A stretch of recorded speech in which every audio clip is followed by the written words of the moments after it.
Are we all good? Wait, Good to go. Well, good morning, everybody, and welcome to this meeting of the Central Otago District Council's hearing panel for the 11th of February. There are no apologies, so we don't need to do that. We've got two reports to consider. And we can start with agenda item 25.2.1, which is RC 240234, Richard Hart. There's some formalities to go through. This is a public convened meeting of the hearings panel called for the purpose of hearing submissions in relation to a resource application for a two-lot subdivision and land consent for a residential building platform at 2500 Terrace Cromwell Road. I'd ask the Minute Secretary to report on proceedings today. all statutory requirements under Section 95 of the Resource Management Act have been complied with. The Section 42A report prepared by the planning officer has been circulated to address the service and all submitters. The submissions received have been identified in the report. Thank you. The following procedure will be followed for the hearing. The panel may ask questions. The council's officers or its consultants will direct any questions or points of clarification through the chair, and the chair shall be deemed to be the person asking the questions. The applicant representative will be invited to make submissions and present evidence. The submitters and their representatives will be invited to make submissions and present evidence, which they won't be doing because they said they're happy. The Section 42A report writer will be invited to provide a right of reply following the hearing of evidence and submissions. The applicant then has a right of reply, but shall not be permitted to again traverse the evidence nor raise new evidence. So before proceeding with the hearing, I'd ask that all parties appear and identify themselves. I'll start with us. So I'm Neil Gillespie, the chair of the hearings panel. Tracy Patterson, Mark McPherson and Ian Cooney joining me as the fellow members of the panel today. Karen, who makes sure we do all the admin stuff right, and Rogers, who will assist the panel as required and help us get clarifications that we don't know that we need. And Tim, of course, is the Section 42A report writer. Hey, welcome. Thank you, Mr. Chairman. My name is Jack Woodward, Regional Consent Planner. For those that don't know me, I'm sitting with me today with the applicant, Richard Hart from Sydney Hart. They reside on property at 2500 Terrace Cromwell Road. And obviously the assessment of effects along with the evidence. And then joining us online, we've invited Ms. Michelle Steinbach, landscape architect. Hi. And then hi Michelle. And then also Mr. Nancy Weaver, who's a horticultural consultant / grower, joining us as well. Mr. Weaver, good to see you again, sir. Greetings. I know. You got over the cherry season, all right, Anzi? Not quite, but we might get out of it. Yeah. Excellent. Just for clarification, I know Mr. Weaver quite well, so not that should cause any grief or issues, and if it does, we'll work that through, but there shouldn't be anything.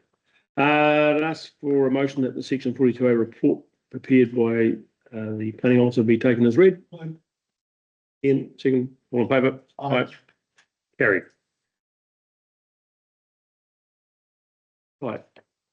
Mr. Woodward, we've got your evidence. You've got looks like is that your summary version? Yes. Yeah. Is what you're going to speak to? No. No, cool.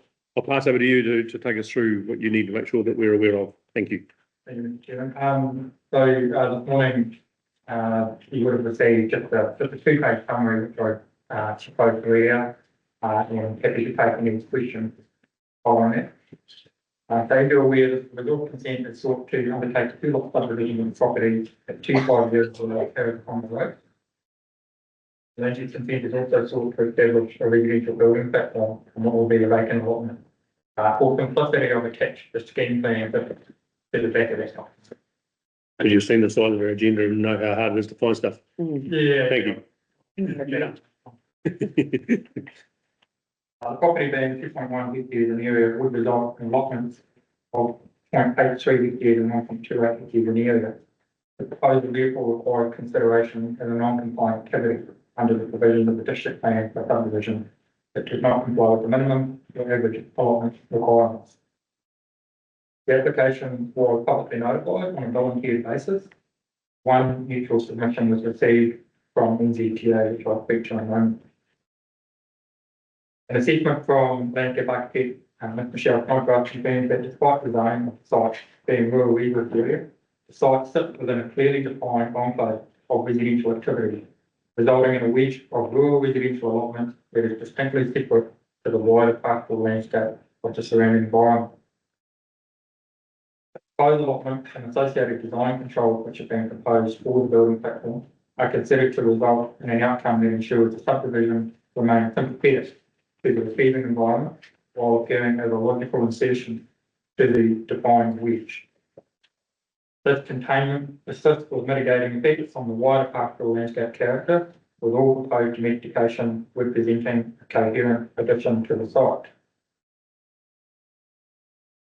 In terms of precedent effects, I agree with Mr. Anderson that each application is to be assessed on its merits in terms of cumulative effects, and the granting of this consent would not negate this requirement for any future application.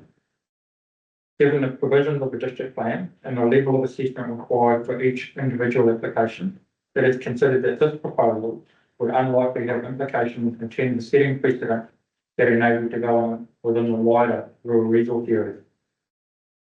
It follows that this proposal would not affect the integrity of the district plan. Any further development within the wedge as was limit that defines the immediate area will be equally non-compliant and will necessitate the requirement to consider whether further development beyond this application can be appropriately absorbed into the receiving environment, of course, without detracting from things like the rural amenity values, landscape character, and so on. Mr. Anderson has pointed out that within the wedge, there is one other potential site, being 2464 Terrace Cromwell Road, of a similar size that could be subdivided in a manner consistent with this proposal. However, as I have pointed out, and Mr. Anderson indicates the same, such an application would be equally classified as non-compliant and will therefore be necessary for subdivision of that land to at least demonstrate that it can occur without giving rise to cumulative effects. In my view, no person can simply point to this application as reason enough to grant an unrelated application without first meeting the necessary gateway test under Section 104 of the Act.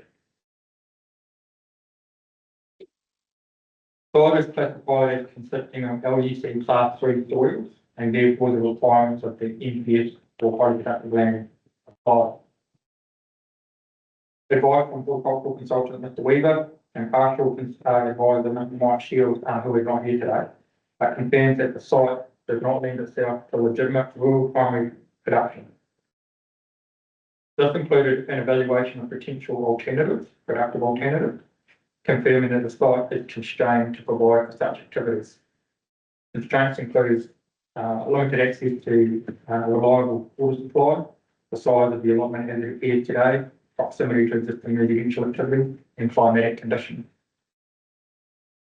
Therefore, it is my assessment that the proposal meets the requirements under clause 3.10 of the highly productive land NPS, which affords council the ability to consider subdivision of Class 3 land if it is satisfied that there are long-term constraints on the land that means its use for land-based primary production is not able to be economically viable. All other adverse effects have been canvassed within the assessment of effects, as endorsed by the Section 42A report, and overall that conclusion is that the effects on the environment will be no more than minor.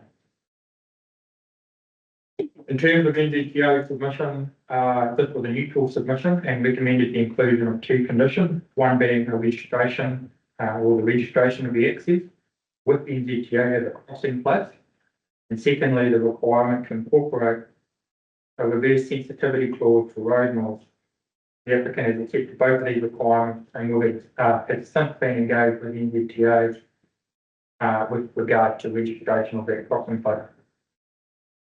In terms of the recommended conditions of consent as drafted in Section 42A report, these are all largely accepted with the exception of condition 11, which requires that a right of way over proposed lot 1 is formed with a width of 4.5 metres within a legal right of way of 10 metres.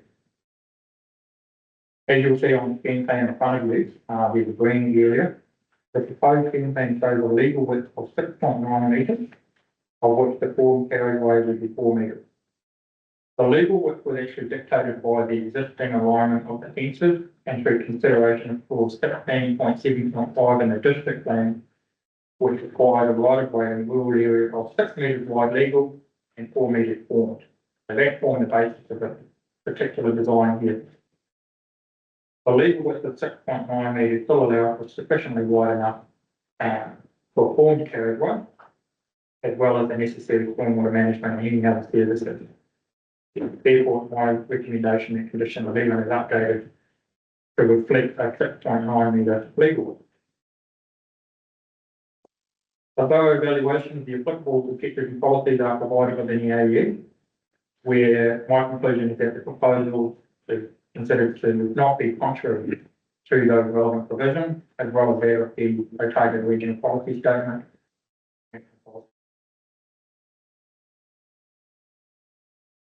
It's just a very refined overview. I think it'll take any questions at the beginning of this package. Thanks, Mr. Woodward.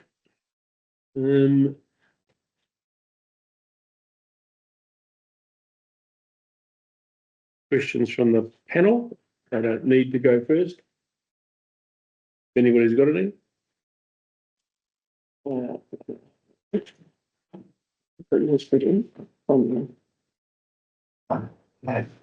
I did ask a question until NZTA said that they had no issues in particular, and it was the issues they had were sorted out, so we might tell them whether they're right or wrong.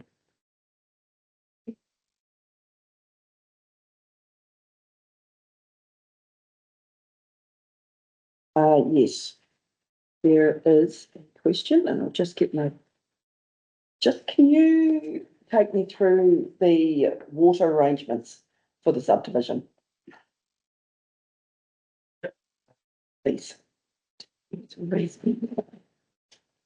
there's an existing bore located on the property which currently services the existing dwelling, as well as there's a consented land use consented joinery cabinetry business on the property. Yeah. Which is operated by the applicant. And the water, I believe, is also shared with the neighbour to the north. No, it's not shared here. Yeah. At this point, so it's just the one wall that goes to your house. And so we've also done an estimated quantity check in the service and report, which determines that something around 22,000 metres of water is extracted from that wall per day. Yeah. There's no water permit to take any more than the permitted volume. And of course, that water has been exited for drinking water. Other than that, there's no other access to the water, there's no irrigation. So in the report from Maya Pruden on page, I don't know what page, of 8 of 16 of Maya Pruden Engineering, it's page 131 of our agenda. It does refer to the northern neighbour, a tank allowance. And it does say that you've got, does talk about you've got the residential, and there was a calculation for the workshop, existing workshop and dwelling, but there's only been, for the lot 1 shed, there's only been an allocation, and this is obviously the page before, 7 of 16, for one person in the shed with the sink and the toilet only. But the resource consent actually allows for 9 people to be on site. So I was just wondering if you wanted to, whether I understand there may only be 1 person now, but the resource consent allows for 9. So if we're only allowing for 1 person per day for the water in amongst the shed site, if it went up to 9, that would be, these would be quite a different. Yeah, so I can probably speak to the resource consent for the shed, given that I've prepared that document, but so you've got the wall at 9 people, those 9 people are not on site at any time. The 9 people include the 2 applicants, who obviously live in the house. So presumably you're using the water now, I guess. But in terms of the others, 3 of those are full-time staff who actually contracted that will come and collect material. So I suppose it's not necessarily a 9 people full-time arrangement, but it probably does make sense to go back and clarify in terms of the water demand. Or at least double check with my query if the thoughts are around that will probably involve having to just re-emphasise the use of the ship and the number of people rather than saying 9 people. But, Yeah. you know, I mean, I just obviously we all know how precious water is, and when you start running out, people can get pretty protective over water. Okay, so then in this report also, they talk about the northern neighbour. Is that not correct? So the northern neighbour, it says in there, the north dwelling, 5 bedroom, 3 people, so lot 1, lot 2, and a northern neighbour, tank allowance. yeah. Yeah. You might want to pass on to the applicant to speak to get it. Yeah, so before we moved, the neighbour before used to service this property. And then before we took it over, the old owner put his own bore down. And there was once a water pipe that drew through both sides, which is now, there's no water in our rooms. So basically that neighbour used to supply us water before we moved in, but now they just does that, and he put his own bore. So there's a bore on our existing property, and that neighbour's got his own bore as well. If there was a water line that ran from our tank to that house, but that's not line. Okay. So that was the old water line, that's not water either. Okay. Do they still have a consent to take though from that? I've dealt with it as well before my time. We didn't even know that it was not a process. Okay. But we found that they used to supply that. But not water. All good? Yep. Contaminated land.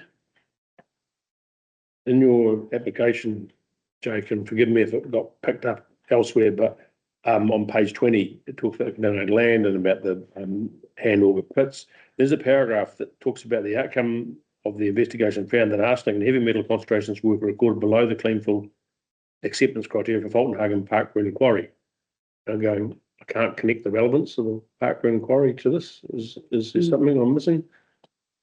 So in terms of the park and receiving the material, you know, Yeah, I'm sorry, I'm just confused by that particular paragraph, what the relevance of Fulton Hogan is. I did wonder if it was a drafting area that picked it up from something else you've written somewhere else and come through, or just.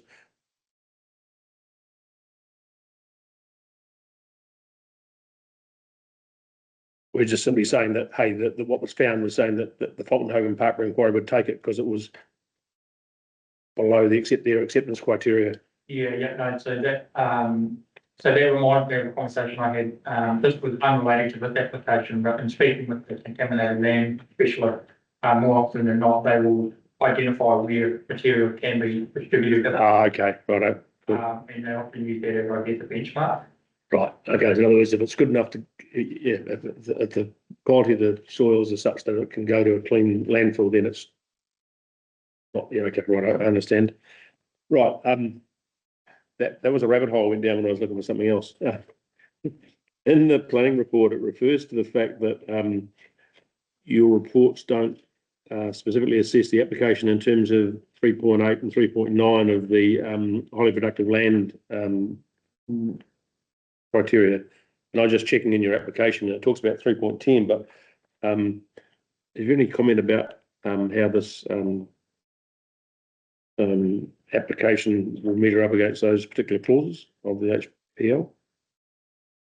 I suppose for 3.8, reads as far as to rural authority must avoid the subdivision of highly productive land, unless one of several matters are met. And then, of course, 3.9 is the protection of highly productive land from inappropriate use.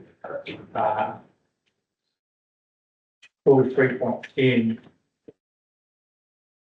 effectively, in terms of the opening preamble, that rural authorities may only allow highly productive land to be subdivided, used or developed activity not otherwise enabled under clause 3.7, 3.8, 3.9. So when you go through 3.8, 3.9, it has a range of submatters. And I would say that the proposal doesn't meet any of those submatters. As an example, for 3.9, which talks about inappropriate use and development, it'll go on to say unless it is for things like, supporting a particular land-based activity, some specified Māori land, just as a matter of national importance. So the proposal, in my view, wouldn't necessarily fall under those criteria. Okay, so what you're effectively saying in simple terms, it's not that those particular clauses aren't relevant to this application. They wouldn't be relevant. Right. Okay. I came to that conclusion, but I thought, well, I want to make sure I'm not just jumping to it. Not going to screw. Okay, thank you. Martin? Ian? You? Anything else, Tracy? No, I think obviously the chairman said it's up for the business, so it is in.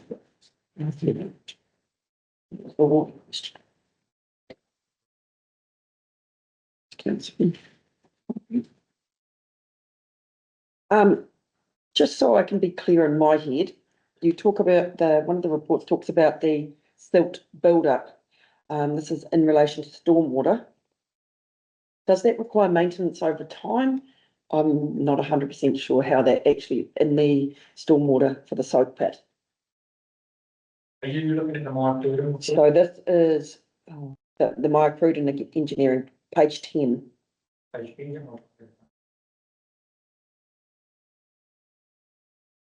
It was just whether that.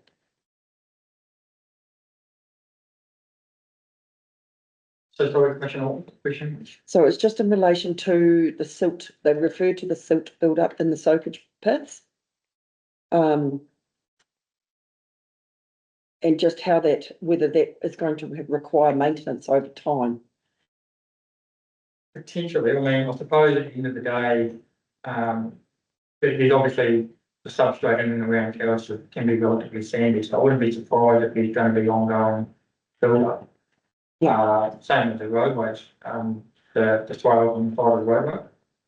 In terms of ongoing maintenance, potentially, I guess at the end of the day, we can't have stormwater being uncontrolled and not managed. So it would probably, I mean, it's uncommon in my experience. I don't necessarily see conditions that says you shall install a slopage pit and maintain it in perpetuity, but I don't see any reason why you wouldn't necessarily go far as including the condition that is maintaining the slope pit so that continue to operate efficiently. That's probably the simplest way to go. Of course, the trouble you have there is slope pit is obviously underground, quite intrusive work to try and remediate. But I think if you started to see any obvious stormwater issues, I think the council are going to invoke a review clause, the 128, they'll probably review to revert back to the conditions to be maintained. I guess the reality is that no matter where you are, if you've got a condition about having stormwater soakage, if it fails, and they do, you're going to maintain it if it causes an issue. Yeah. And if it doesn't cause an issue, then it hasn't failed. So there's nothing to maintain. And it's certainly, I think, an issue that now, for those living with unreticulated stormwaters in urban areas of 250 square metres, you tend to fix it quite quickly, from my experience. That's fine, we can make it properly. On your own. Yeah. Any questions? What you want, unless you want to do one, but if you want to just pick it up as part of your, yeah. Any clarifications then? I just have one clarification, and I don't know if I missed something. The report, the soil contamination report, talks about on page 186, talks about excavation of soil for any purpose should not be undertaken along the access track. So the access track appears to be straight on to where one of those sites is. So is there another thing that I missed that addresses that, because the report seems to conclude that, there should be nothing north, well, not the losses north. So the driveway is existing. Yep, Um, so how do you get from the driveway to the lot next? into the lot. When you've got that house site sitting right north of that access way? Yeah. Is there something else that I've missed? Sorry, it just says, unless there's a detailed site Yeah. investigation that assesses that it's not a problem. Is there something that does that? Probably just before I respond to that, there were two DSIs done.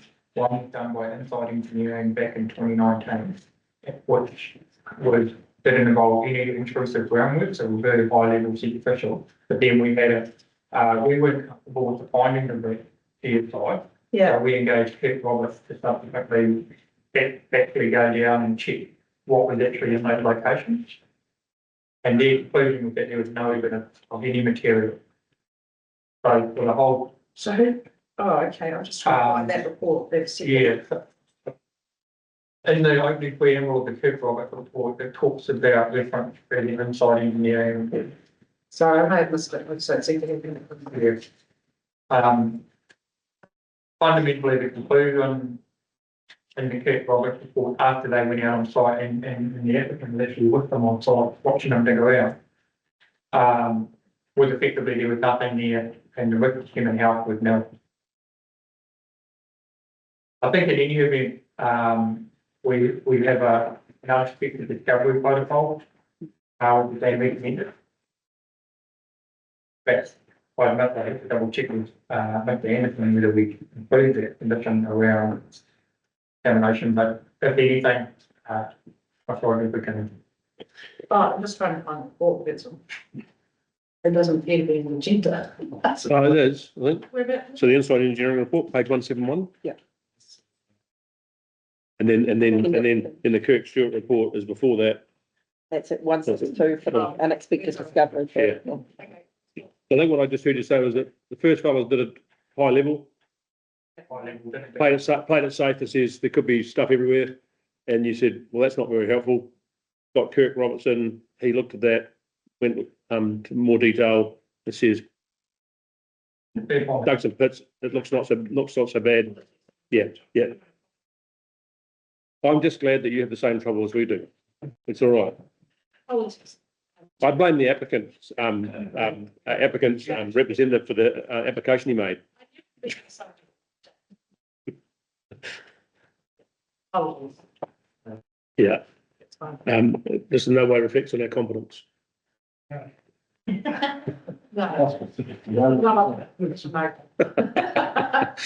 It's a very complex thing, and it's, you know, to read it's one thing, but when you've lived and breathed it, you have a totally different understanding of it all, and we're going to try and pick that up. And when you work through, well, your particular application only had 256 pages to look at.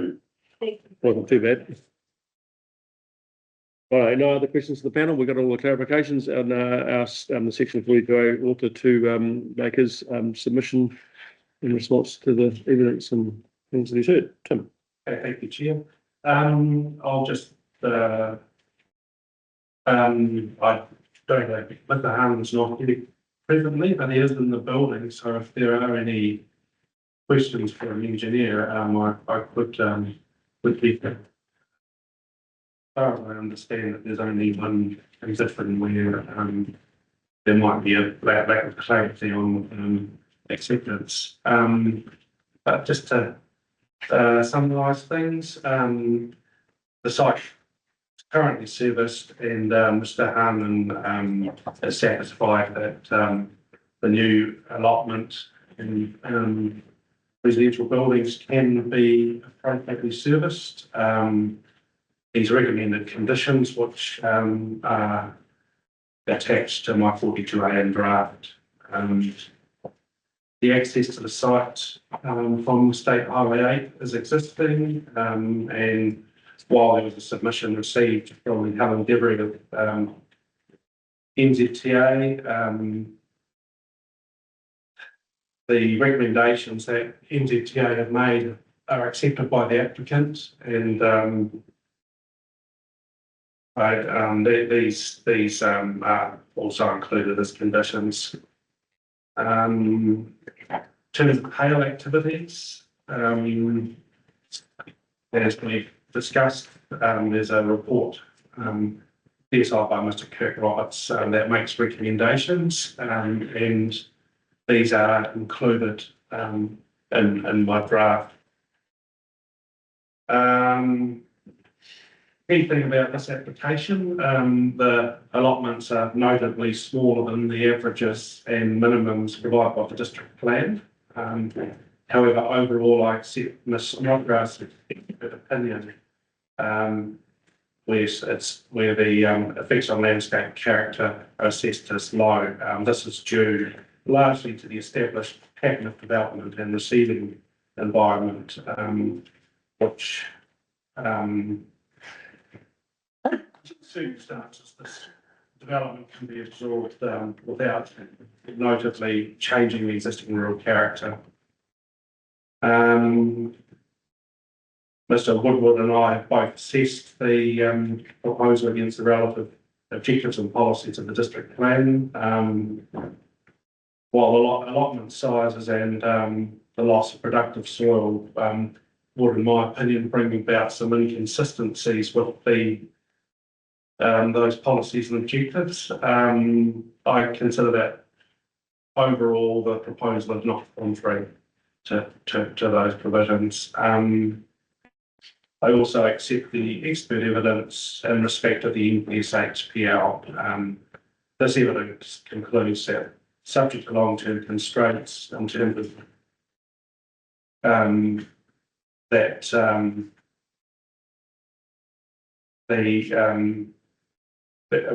concludes that there are long-term constraints that are relevant to the proposal, and the existing productive use is minimal, and there'll be no great change of the application.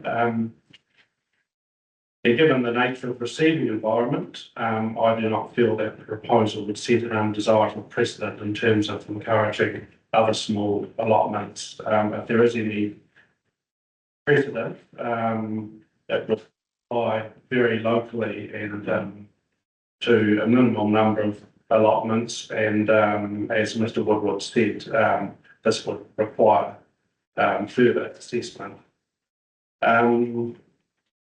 Satisfied overall that the proposal represents sustainable management and part 2 of the RMA.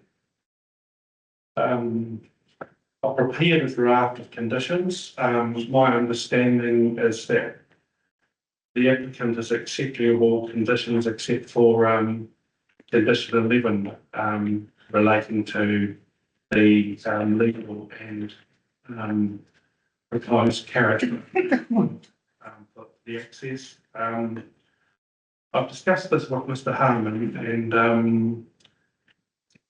the rationale for having a requirement of 10 metres legal width is largely based on the requirement for drainage, and this allows 2.5 metres either side for a swale. So yeah, on that basis, 6.9 metres, although it may not be outside of what the district plan directly provides, I don't consider that it would allow sufficient area for drainage. I also acknowledge that the standards that our engineers use are an amendment to NZS 4404 in 2008, and there are some more lenient standards out there, but these are the ones that our engineers adhere to. And overall, I stand by my original recommendation that the application should be granted with conditions. Thank you. A couple of questions, and one of them, I'm sure Mr. Redwood will pick up on his reply, so I'll leave him to work out which one it is. So you're saying about the right-of-way side of things is that our standards are for good reasons and there's no reason seen to depart from those standards in terms of the width of the right of way. Well, I mean, there could be circumstances where exceptions can apply. However, the way I see it, the site is predominantly flat. It's relatively easy to form the access without any constraints. So there's no particular reasons why an exception to what is normally applied across the district is necessarily appropriate. And one might make the assumption that Mr. Wood was listening to this next question, that doesn't mean to say if they shift the fences either, does it? They can stay where they are.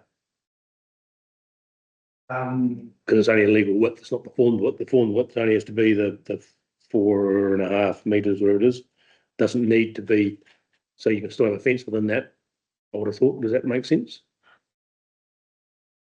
Yeah, provided I'm not sure exactly what the gap is between the sections of the fence, but provided it's greater than 4.5 metres. Yeah, so there's some way of incorporating drainage. Yeah.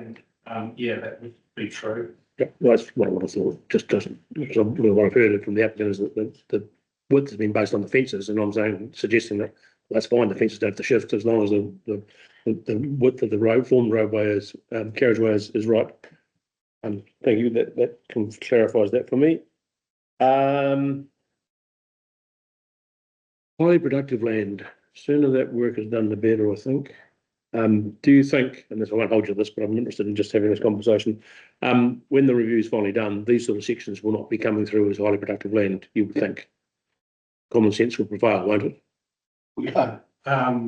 As far as I understand it, there's a coalition agreement, but there's been no decisions reached on it that would, have direct implications to how we should be making decisions at this point in time. My understanding is that the ORC need to carry out a review of the highly productive land at the moment using historical data that is desktop largely, and it will be reasonable to expect when they start looking at these sort of properties, they'll, the need for them the soils may or may not be wholly productive, but actions of the past have made that.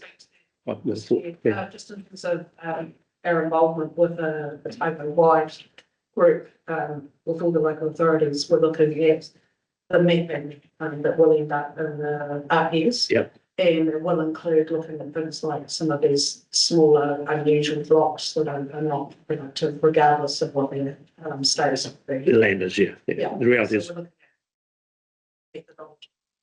For eliminating some of this. Because in simple terms, this situation wouldn't exist if in days gone by the Pest Destruction Board hadn't have established a depot and worker accommodation and all that sort of stuff. That's the only reason it's like this. We're also looking, as councillors will be aware, we're looking at the rural review. Yeah. And there's a reasonable chance that, we're looking very closely at the terrace area anyway, so in terms of resettlement zoning. Anyway, so maybe not communities to service. Right, no, thank you. That helps clarify things for me. Thanks, Tim. Any questions for Tim? I just have one, just in relation to your thoughts about not precedent setting. When I look at a map, a further out map, there is that, you talk about a wedge, Mr. Snodgrass talks about a wedge. That wedge actually extends quite a bit further down, and I understand the geographic limitations of that area just with the hills and the outside, but there is the potential for quite a wee corridor, an extension of that wedge. And what's your thoughts about that becoming and that's to the, I guess, to the south, further along the state highway? I understand there are actually consented but unimplemented building platforms in that area to the south. So some of that area has probably already been consented. Okay. But every application is subject to district plan assessment, and it's a non-complying activity, there's a higher degree of scrutiny. So there's no, I don't believe there's any direct enabling from that would result from this application. What's the way I see it in terms of what's happening with this one is it's really just an infill of an existing area that's relatively consistent with the patterns that's occurred. May not necessarily have implications for precedent in terms of what will happen beyond. Thank you.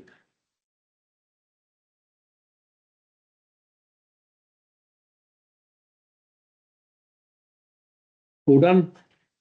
Oh. You were going to ask about condition about, Yes. Yep. I think, Anne's already asked that, the exact same spot. about the extent of the condition. No, I think Anne was talking about, that was in relation to the previous report Yeah. and the disturbance. And asked the same question, so. Right. But excavation shouldn't happen north of the site, so that was covered off earlier. All right, so I'll take it to the next step then. Would it make sense then that your proposed condition in relation to a hail activity, condition 18, A says all soil disturbance shall be undertaken in accordance with the recommendation of the DSI. Would it make sense to expand on that and actually detail what they are in the condition of consent, rather than just refer to another document that will get lost in the passage of time and the next owners won't know that it's there? It just causes confusion. Would it make sense to make that a little bit more detailed, do you think? I think on the basis of confusion that's occurred at during this hearing, that's probably a good point. And if the applicant agrees, I could refine the draft of those conditions so they incorporate more directly the wording in Mr. Roberts' recommendations. Yeah. And I think, yeah, you're right. Because of, I won't say conflicting report, because of other reports that have been updated, if you like, that makes it difficult. And, too often I see people who said, oh, I didn't realise that applied to me. And the reality is, if you are a layperson, why would you realise? We're supposed to be good at this sort of stuff, and even we can get it wrong in our own lives. So I learned, right, that's good. I'll leave that with that, and the Woodward will pick up on that, I'm sure. There are no submitters to make any submissions or give any evidence, which is good. So I'll now invite the applicant to have the right to reply. Do you want some time to talk, or you're good to go? Yep, go for your life.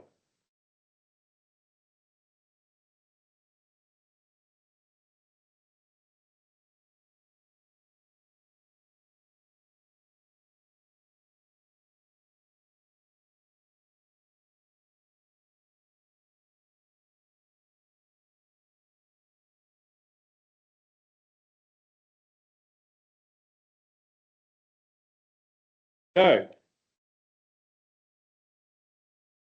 We're happy to provide a verbal right of reply. Yep, thank you. Really just two matters. The first matter is just around the 10-metre legal one. We acknowledge where Mr. Anderson and Mr. Aaron are coming from. Unfortunately, we don't have any, without getting further evidence from my even with a cross section or something like that to demonstrate that the swale is able to be accommodated within 6.9. Our only option at this point is to just accept the 10 metres. We did contemplate going away and possibly getting some further testing done and providing a bit more report. But I think at this stage, having explained to the clients around what a legal work actually means, they're happy to accept the condition as drafted conditionally.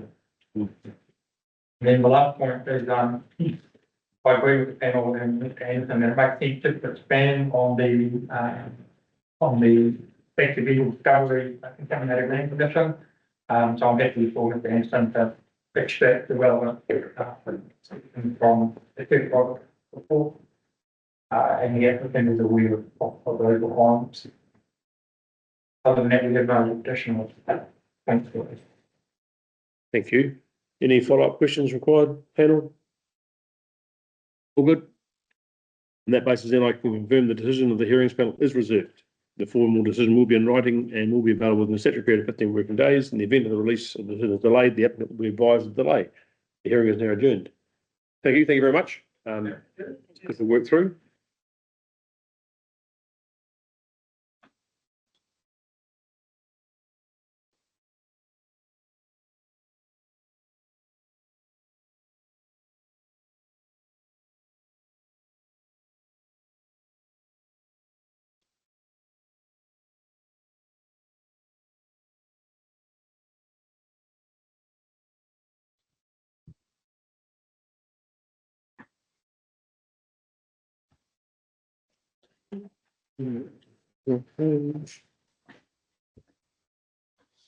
Oh, good afternoon, everybody. We'll resume the Central Otago District Council Hearings Panel meeting, and we'll get underway with item 25.2.2, which is resource consent 230394.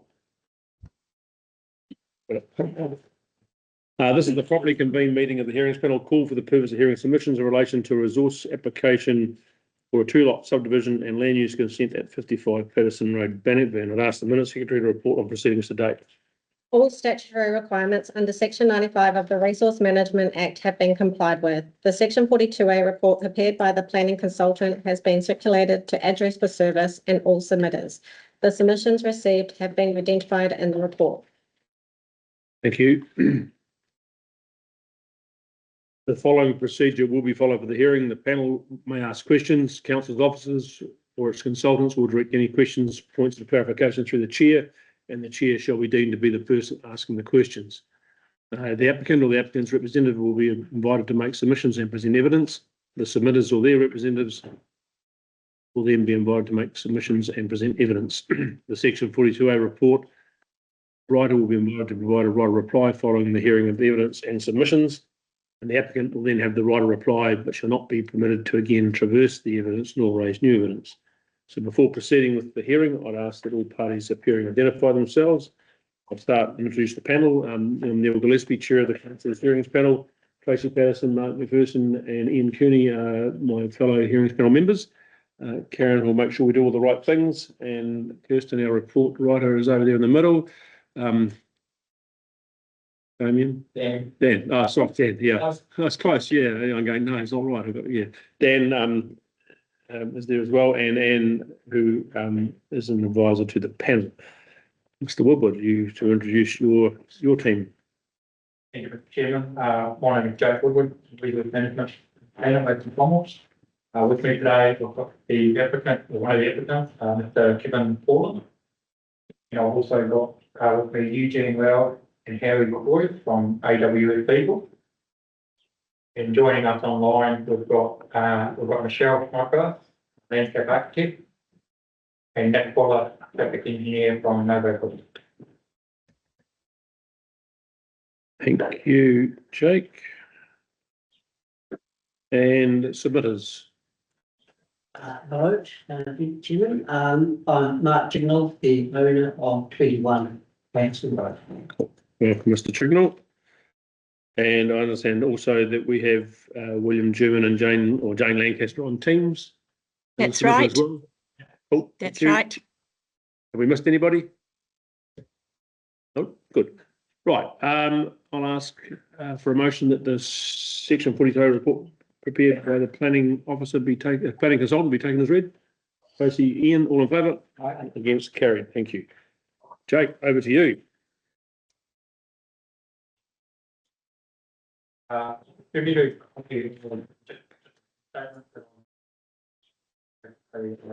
summary of the application can waive it in mine. So feel free to follow along, it should be right here as well. The resort consent is still trying to take a two-lot subdivision of the property at 55 Patterson Road, Banfield. The site sits within a rural resource area. The proposal seeks to subdivide the current 20.2 hectare property into two allotments. Lot 1 will consist of an area of 18.2 hectares. Lot 2 will consist of 2 hectares. A residential building platform is proposed on each lot. As you're aware, the division of subdivision that conforms to the averaging and minimum criteria is discretionary activity, and that is the case here. In terms of the proposed subdivision on productive capacity, the applicant seeks to retain the ability to farm the existing orchard, despite being dissected by the proposed boundary line. This will be achieved by way of an easement, to which appropriate conditions will be imposed, to ensure the ongoing operation of the orchard in a cohesive manner. The proposed residential building platform are to be located within areas not suitable for planting. And as such, the proposal is considered to maintain the productive capacity of the site. Relying on landscape advice from Mr. Snodgrass, the proposal is not considered to detract from the amenity values and character of the area, making it the scale of development is considered to be consistent with the character that already defines the Patterson Road enclave. The provision of residential activity is not considered to be at odds with this character that defines the area generally. The application was limited notified to all users of the Patterson Road right of way. A total of 8 submissions were received, 2 were in support, 3 were neutral, and 3 were in opposition. Of the submissions received, the following matters are considered most relevant. They include the ongoing maintenance and cost obligations of Patterson Road, formation of the access into the site, and some concerns around landscape and visual effects for some specifics submitted. Speaking to the road, due to the private nature of Patterson Road, some submitters have raised concern around the ongoing maintenance and cost upkeep of the access. The applicant has obtained legal advice from AWS who confirm that there are 2 pieces of legislation that govern the maintenance of private right of way, this being the Land Transfer Act and the Law Act. Clause 11 of the Land Transfer Act specifies that excavating right of way will contribute equally to repair and maintenance.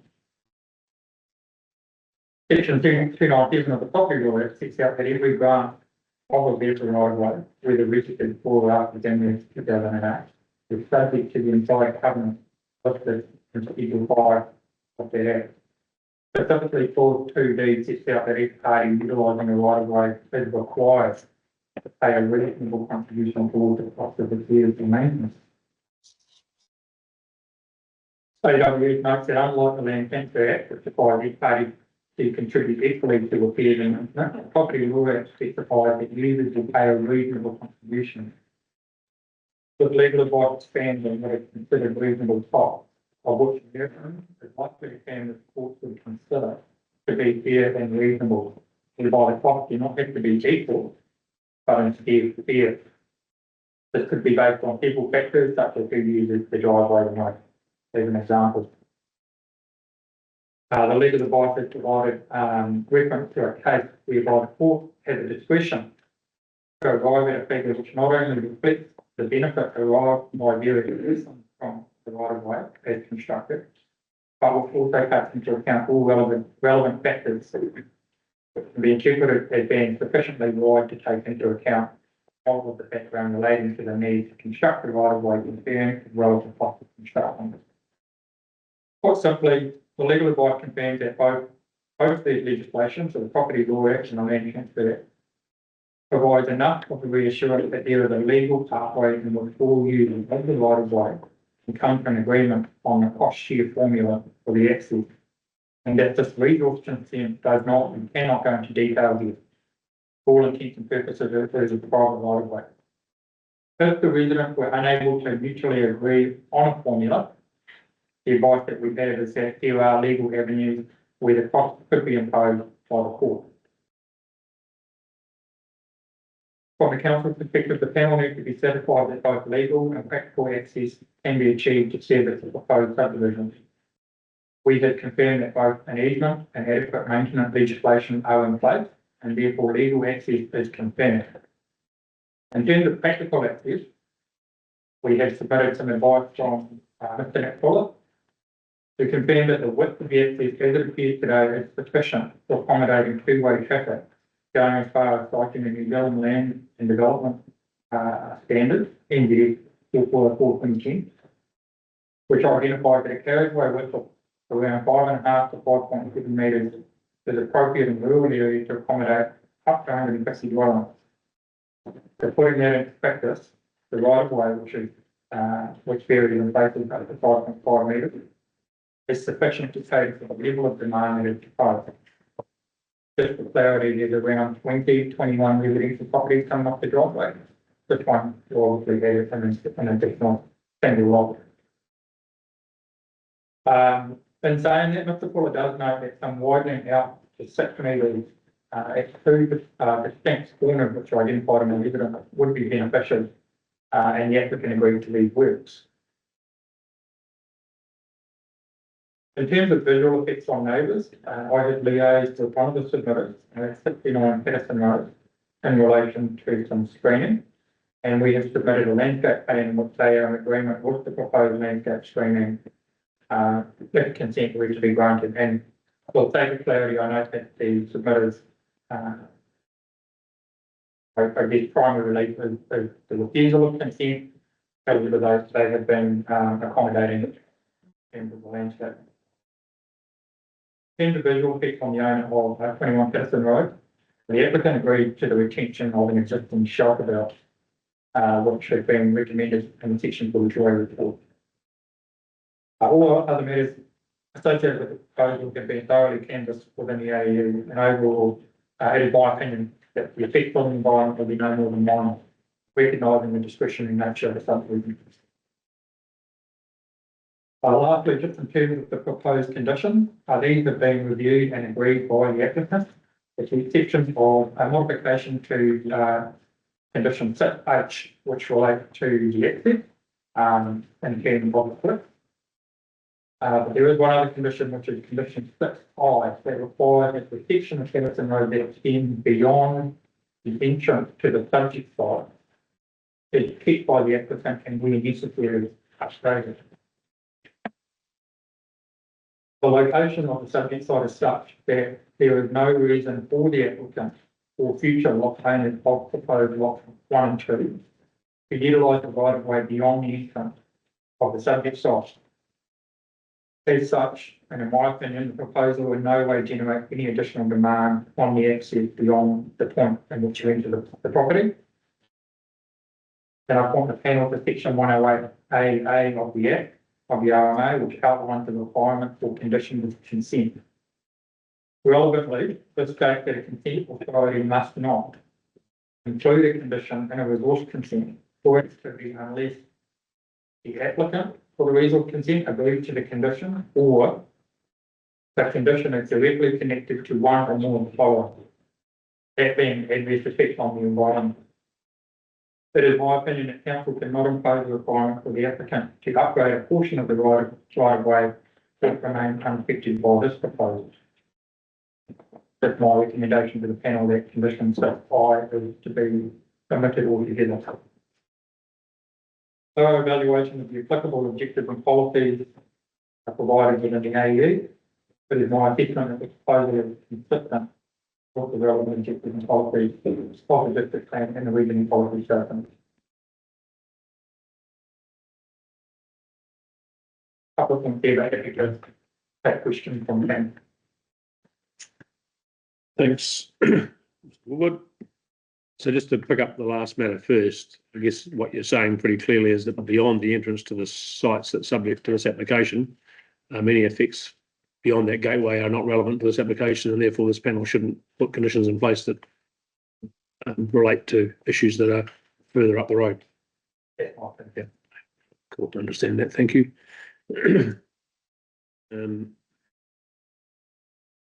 Make the observation and going through, and as I do when I go through the application and work things through, and then you get the evidence and go tick the questions have been answered largely.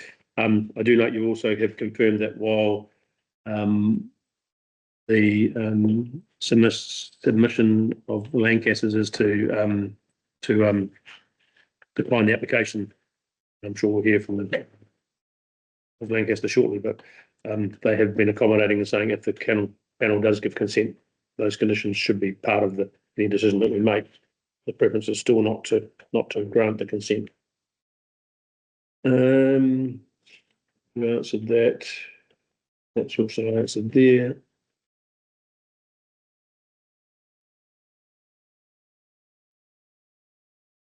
Yeah. Rosie, Martin, Ian, any questions? In clarification, I can see I don't understand the legal pathways to maintaining this right of way.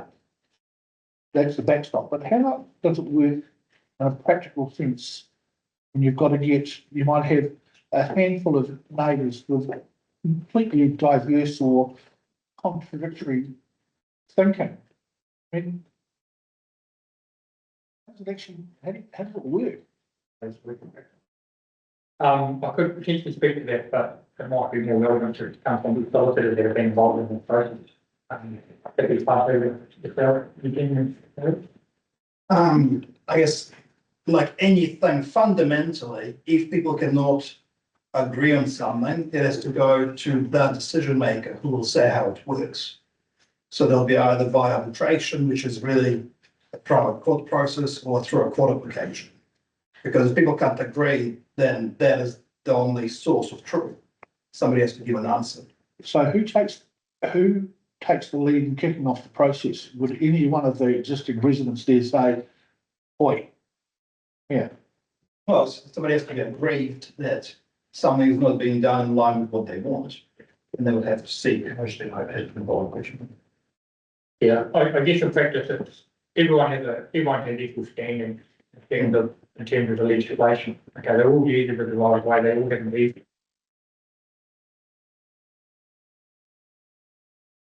Anyone of the, Alan Thompson, one of the submitters, he owns the actual right of way up the top of the large farm at the end of the right of way. Would make like to share that conversation, but there's nothing to stop individuals speaking out and trying to get all the landowners on board.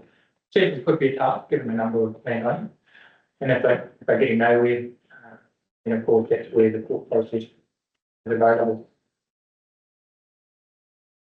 The only thing you can be sure of is it'll be the council will be the person whose fault it that's what I was was going to say. not getting it right. Yeah, But I think what we're hearing is it's not within our jurisdiction to do anything other than what the law says. but it will come to us at some, and then we'll just kick it back to these guys.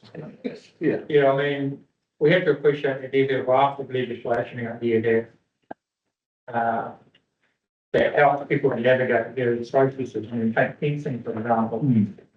Not for us to impose on the council around agreeing to who should build a fence or who pays for it. I know this is a simple defence, but I think fundamentally from the council's perspective, they will be in a position to appreciate that there are legal avenues. If the neighbours can't get on, at the end of the day, it's to their benefit. It's to their benefit to come to an agreement. They have a perfectly good access at the moment, probably a little bit clogging up here and there. It's about communicating and reaching out to others. Thank you. Just in relation to the screen planting for the dam, that there's page 17. There is a just in relation to that screen planting, was that going to be on the roadway or on the track, or is that looking at going, and that's obviously off Patterson Road here. So it's marked in red. And I guess my question is that going to have any impact on the dam, any unintended consequences of the dam going forward? Commissioner, you're looking at the landscape plan? Well, no, it's page 17 of Section 42. yes, must be the 42A report, yeah. Yep. So 273 of our agenda. Oh, okay, so, sorry, Commissioner, you're looking at figure 8 and figure 9? Yes, figure 7 and then figure 8. Oh, figure 7. Yeah, and it's just whether there's any, because that's 7 and 8, 9 looks like it's in a different location. Yeah. So we relied on that figure 7 in terms of the location of the irrigation dam in the active. So when we had the landscape plan produced, we sat down with Kevin to make sure that, practically speaking, you can plant trees outside of the active. It remains a private access, so there's no sort of minimum obligation off the road or maximum width, so we can physically put them in the use. Okay. No issue to nothing that's going to compromise the dam. So we talked about maintaining vehicle access around the irrigation pond, and you see, maybe you got one of or anything around you. So no issue. Thank you.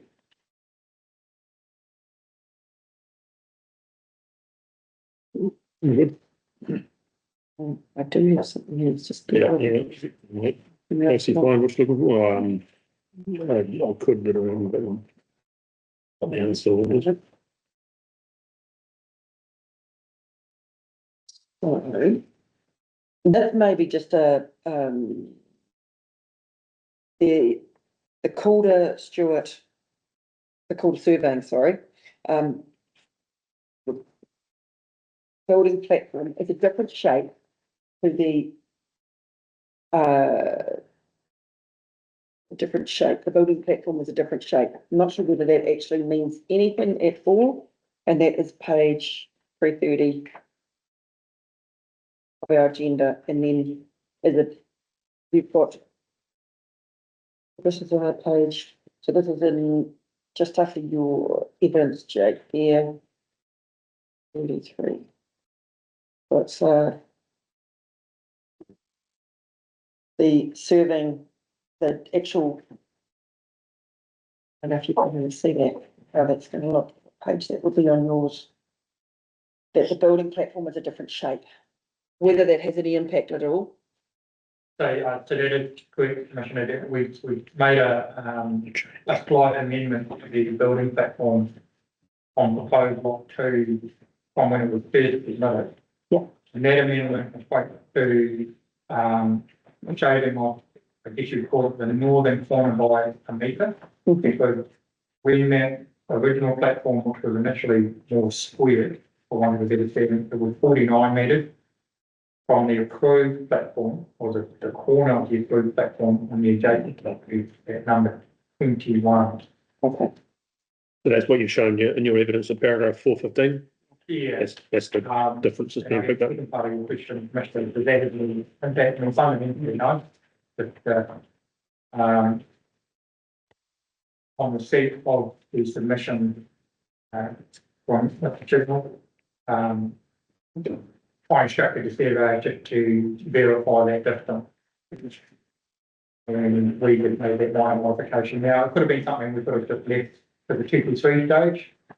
For the sake of completeness, we just find stars identifying it today. All intents and purposes, we maintain compliance with the 15 years. Good. Yep. Any questions over there to my right? No, thank you. Thanks, Jake. Anything else you want to add? I know we haven't heard from Ms. Snodgrass, but there's no particular questions for her, and all good. Okay. That now done, we'll now move to the submitters to make their statements and any evidence they want to give. And what I'll do, I'll go to teams first, and Ms. Lancaster, do you want to make any observations to the panel in support of your submission? Well, just first of all, I'd like to have it as a matter of record that we're 67 Patterson Road. 69 is an error in Mr. Woodward's report. We are 67 and would like to stay at 67. Very good. We generally don't make decisions about numbers of streets, so you're quite safe. We're not going to change it, no matter what happens. So mine is a relatively short submission, but I shall assume that you've read it, shall I? You can, but please do what you need to make sure that we understand what you are trying to tell us. Okay, and I guess what we really want to say is we are affected adversely from the visual effects from where our house is to out to the building platform on lot 2. So we don't agree with environmental assessment that the view is likely filtered by the existing trees. It isn't. And I do note that at the stage when this was written, that neither Ms. Snodgrass nor Mr. Woodward had actually been to our property to see the effects on us. So it was a bit hypothetical. So I've taken a picture from our living room and shows that we will, as we look out, that we will look directly onto the building platform on the far side of the irrigation pond. When we purchased the property 3 years ago, we were told that the developer, Charlie Grant, had specifically designed the subdivision that is Patterson Road upwards from number 50. He'd specifically designed it so that each property had a spacious and uninterrupted outlook. And that was one of the things that appealed to us when we purchased it. And this proposal will impact us visually. So for us, the effects are more than minor. They're quite significant. So we seek the decision that the consent is not granted. However, we have to be pragmatic. And if it is granted, we would like a condition imposed that trees are planted, and we talked about that a few minutes ago, where we suggest putting it on the side of the pond, about 50 metres, and using something like eucalypts, which are evergreen, but tough and in keeping with the area. We also note that there's a vehicle access from Patterson Road to the end of our property, which we use sometimes. There's a gate there. We sometimes use it when we need machinery to come onto the property, because it's a much easier access way than up our steep driveway. And so if any curbing, if any sealing was required, we would like a curbing to be provided for so that we could actually continue to access our property from the end of it. So those are the main points that I'd like to be taken into account. Thank you. Thank you. Can I just ask you about the photograph that you took from your living area? Yes. I know the site reasonably well, but at the bottom of the photograph I'm looking at, there looks like there's some trees already planted. Yes. Where are they in location to the dam and the proposed area that's where the screening will go? They're across the road from the dam.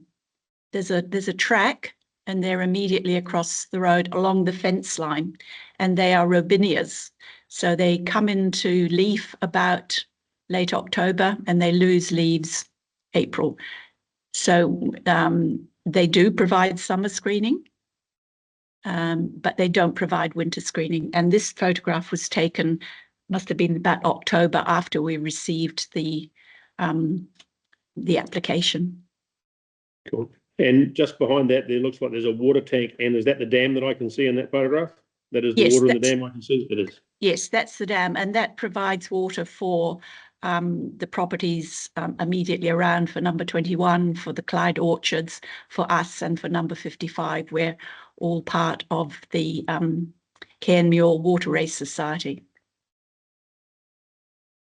Okay, thank you. And in the middle of that photograph, is that an ugly looking transmission line tower that I can see? It is, but I guess that's out of scope, isn't it? No matter what decision we make, it ain't going to be getting shifted, I don't think. That's right. Can you just so I get my bearings, make sure I'm in the right place? Where is that tower?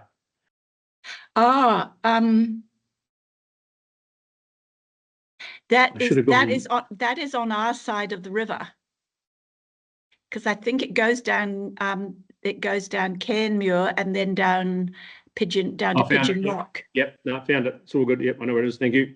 Down So Pigeon Rock. It's more just for my geography than anything else to make sure I knew where it was. Yep. But yeah, I do know exactly where it is now. Thank you. All right, no, I have no other questions from me, panel. No. Thank you very much. No further questions. Thank you. Appreciate your time. And we won't be changing the street number. That's not what we'll be doing. I can assure you if we do anything. That's good. Someone else can have that battle. Right. And I think I've got to write down the other submitter that's appearing today is Mr. Chicknell. Yeah. Right. Welcome. Your chance to speak to your submission and give us your thoughts. Thank you very much for the opportunity to speak with you today. Firstly, I'd like to apologise for the rough and coarse submission that I made. I had a few hours to go through the application and put something together before I flew out of the country. So I do apologise for that. I will endeavour to make it a little more succinct in talking with you today. A couple of corrections first. Mr. Woodward. Mr. Woodward, Jake? Jake and friends. As formal as this is, it's not that formal. Okay. Just don't get fighting about it all right? That's all you can do. I'll refer it to Jake, Ms. Snodgrass and Ms. Boyce as collectively as one. So Jake and friends. They misspelled my surname, so it's not CHIGNALL. It is CHIGNELL.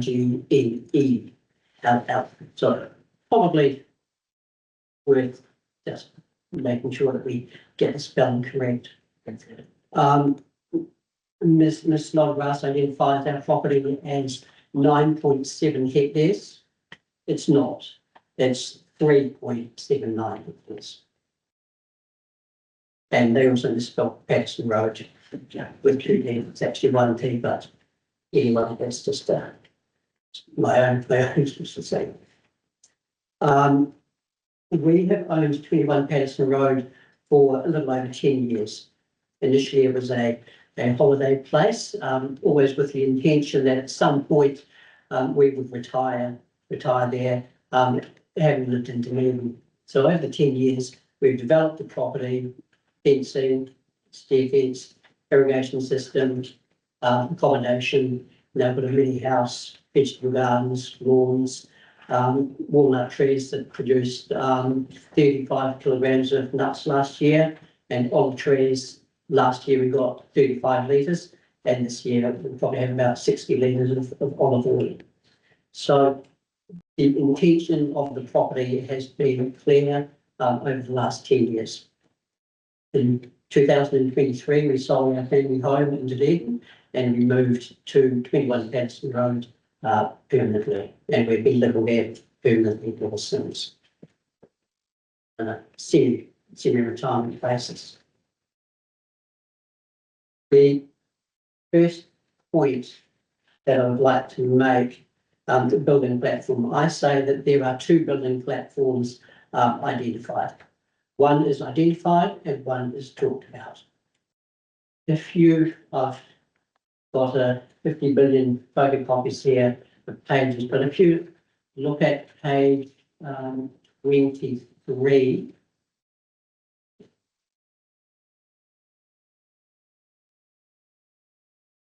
can you see on your screen, or is it easier if I just give you my photocopies? Well, if you give us your photocopies, that makes sure we know exactly what we're looking at, would be my suggestion if you've got them.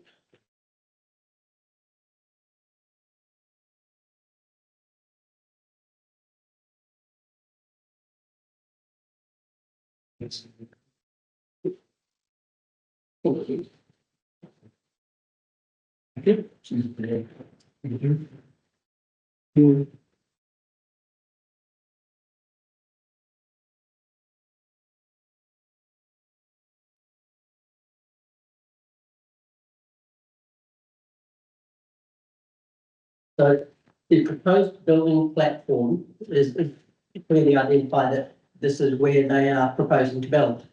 Proposed building platform speaks for itself. The X immediately to the left of the proposed building platform, that is the inert rubbish pile that Jake talks about, Jake and friends. Jake describes the building platform to be 30 metres to the southwest of the rubbish pile. The proposed building platform. Sorry, you said the X to the left of the building. So the X on the black. Yeah. That copy, that's the inert rubbish. Right. And to the left if I hold it that way. Yeah. Right. Right.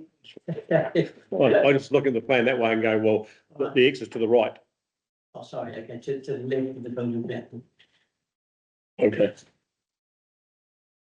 Jake describes the building platform to be 30 metres further to the left, to the southwest of where that X is.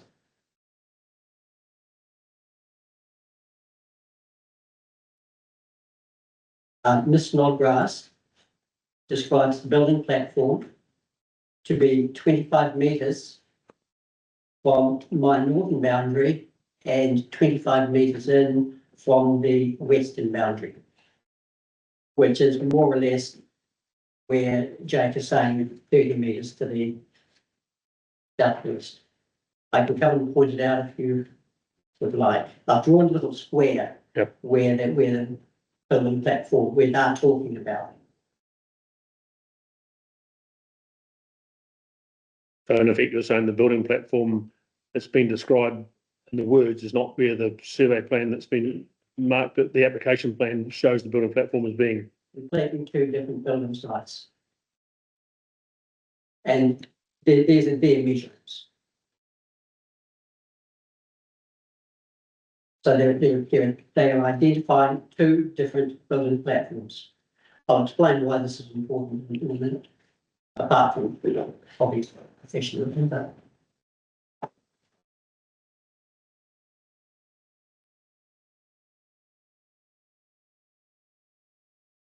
so why is that important? Why is it important to us? The proposed building platform from our house is immediately to our left. So we are here looking out, and where they have marked the proposed building platform is there. Immediately to our left and over a rise. So it's slightly downhill. Where they are actually talking about building is in front and to our left. And immediately in our line of sight.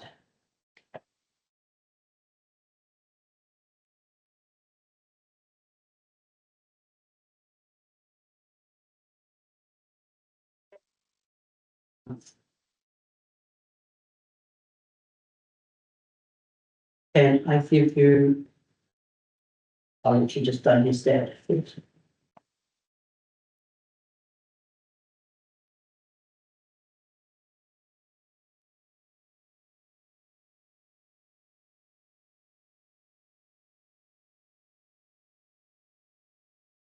I clarify with you then? Mhm. You got a copy of Mr. Woodward's evidence?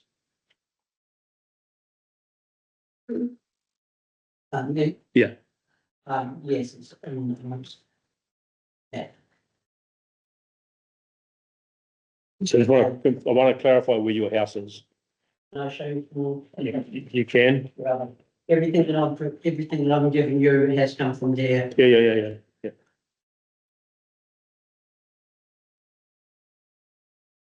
And if you have got any other handouts, please give them out. It's much easier to have it. Okay, right.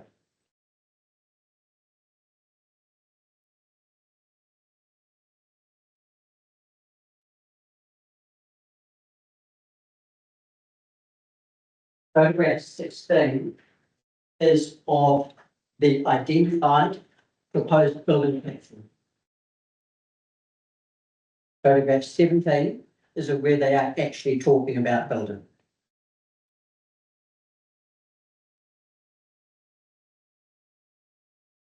In photograph 16, there's a water tank at the top right. That is in the top corner of our property.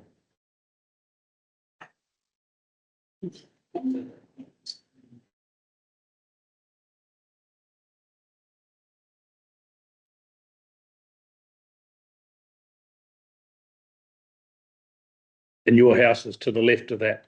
That water tank is. And sort of, but in photograph 16, there's a tree there, a round looking tree. Is that about where your house is? Somewhere about there? Just slightly to the left, it's just behind one of those trees. Okay, so in that general area, right? Oh, that's right. Yeah. But Thank it's a slope, Yeah. so it's sort of over the hill a little bit. Yep. So the difference between the proposed building platform and where they are actually talking about building is massive. So it goes immediately from our left to where they are actually building to directly in our line of sight. Any clarification, Mr. Chair? Yes, please, because I'm going to have one too. Might be with the labelling. it implies that there's another building platform. It says proposed building platform to adjacent to the two building platforms. I think actually causing some confusion because the actual building platforms are identified in red. Is that correct? So I think it's the labelling on the plan. Could work. Sorry, And and that might be the. If we look at it, is the proposed building platform with the white background, the wording, and there's two of them adjacent to the building platforms that are identified in red where the profile poles are.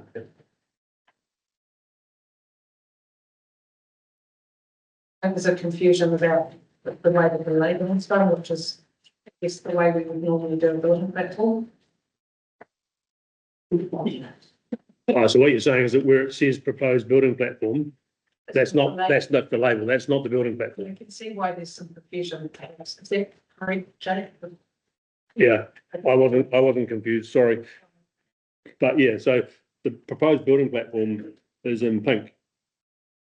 It's clear. Yeah. So on the photo you've sent, are you saying, Mr. Chickle, that you've taken that the proposed building platform is where it's in white, that is the building platform? Yeah. Yeah, well, it seems that that's not the case. The building platform always has been that in the pink. probably would have been a good idea if they indicated that. Yes, it's confusion that shouldn't have happened. I think that's very poor. Very poor indeed. Profile poles on site show the building platform. Two profile poles. Yeah. Are they still up? Oh, we can put them back up again with profile Yeah. pole. Yeah, so I think that seems to be where the confusion has come from. Certainly, I think from where I'm sitting and probably the rest of the panel is that the the proposed platform that I've always been looking at is the pink platform. And I think Mr. Will clarify, I'm sure, in his right of reply about to confirm just how the assessments have been made based on what, and I would expect that it will be on the building platform lined in pink. However, I can see the confusion that's caused you. But I think you can take it now that that is not the building platform. There's only one building platform. It's the one in pink. For future reference, maybe he should make it clear. Yeah.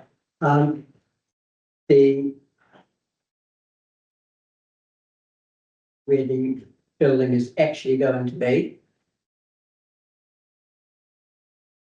will be immediately in our site and will have a profound and significant effect on us. Initially, the intention was for workers' accommodation, and then it's changed to be for the son. The house there is totally inappropriate for a family, for a young person, and I have absolutely no doubt at all that within 1 or 2 years that will move to workers' accommodation. But that's just my opinion. I really, and Jake and friends, I really don't know how they can make an assessment about the effect on the property when they haven't even stepped foot on site.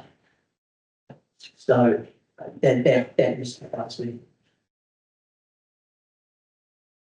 Okay, shelter trees. Throughout the application, there's been quite a lot said about shelter trees, about conifers, etc. On the site, wild pines and one poplar tree. That's the site of the application. Jake and friends describe this as providing a cover for visibility, etc. But Ms. Lodgrass says that wild pines are to be controlled, which I essentially take to be removed. So the only trees on the site are wild pines. And talking about wild pines, creating person shelter, Then on the other hand, Mr. Snodgrass is saying they need to be controlled, which this takes to, they need to be removed. So you can't have it both ways. And the latest, as Jake read out this morning, is a row of shelter trees that have been, what was the wording?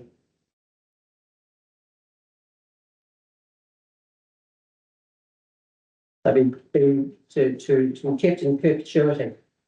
And some Clyde Orchards have very graciously agreed to keep those shelter trees. The issue with that is that they're not their trees. The row of shelter trees are mine. They are on my property. So Clyde Orchards and Jake are claiming a row of trees that doesn't actually belong to them. Of course, I'm going to keep them, but Jake has not even identified the correct boundary fence. He is assigning the Clyde Orchards trees and property that is mine. Can you point me to where they've said that, please? And Jake's, he read it out this morning. I have got it on the second page, towards the bottom, the third last paragraph. In terms of visual effects, the owner of 21 Patterson Road, the applicant agrees to retain an existing shelter belt.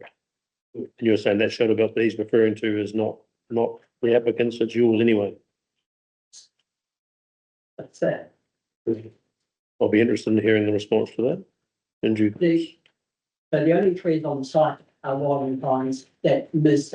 Snodgrass is, I imagine, I guess is saying they have to be good, they have to be removed. So the entire site is going to be bare. So there will be no privacy, there will be no shelter, there will be nothing. So either the wild pines stay or the wild pines go.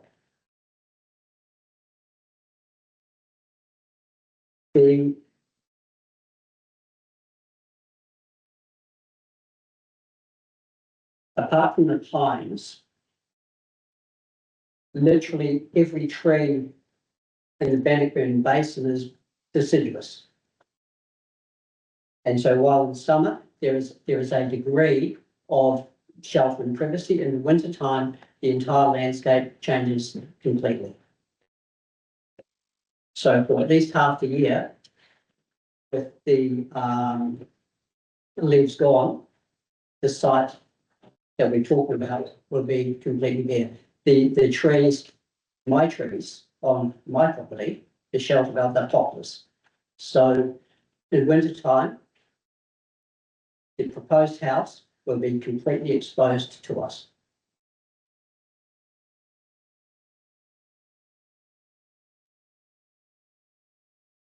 Ms. Royce, existing boundary plantings must be maintained in perpetuity. Well, the only boundary plantings are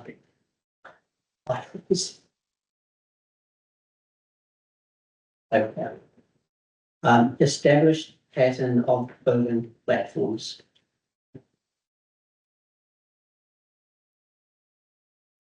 Jake, Ms. Snodgrass, Ms. Royce, go to some lengths to say that the building platforms of this proposal are in keeping and in line with the rest of the Patterson Road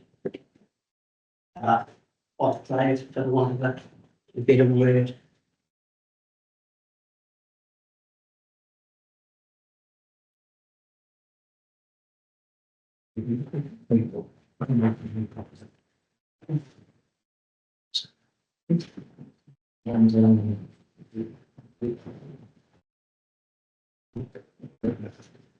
you've just given us a D, is there a C as well? Or is that still coming? I decided not to. Okay, right, that's right. You've heard enough. Oh, no. And please, whether we've heard or not, if you think it's helpful, then give it to us. It's not. I don't want you to go away saying, oh, I wish I had given that to them or said something. Because this is your chance. I'll go back to the pine trees. All right, that'd be worth doing. I've drawn in black where the house will be.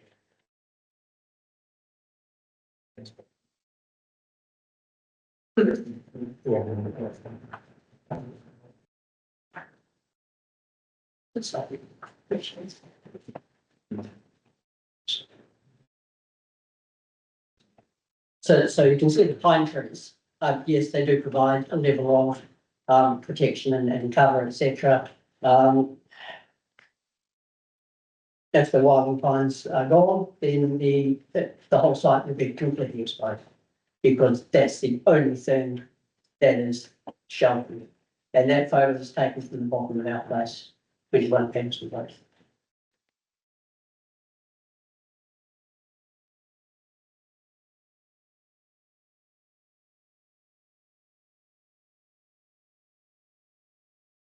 I guess with or without a consent, those trees could go at any time anyway, couldn't they? Yes, yeah, but there may or may not be a house there. Yeah.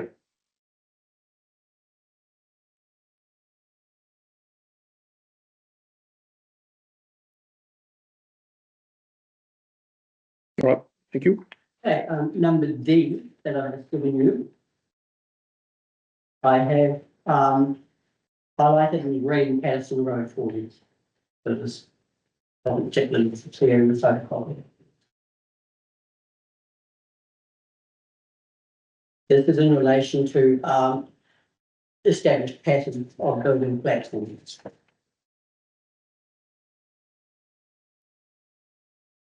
In the top left, there is a section that is highlighted in pink.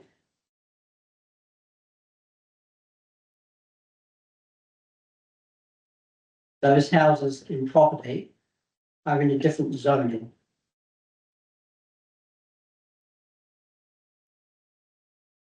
Hence, they're closer together, smaller lot sizes, it's different zoning.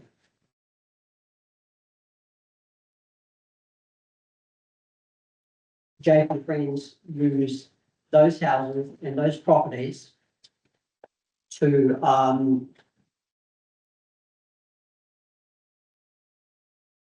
justify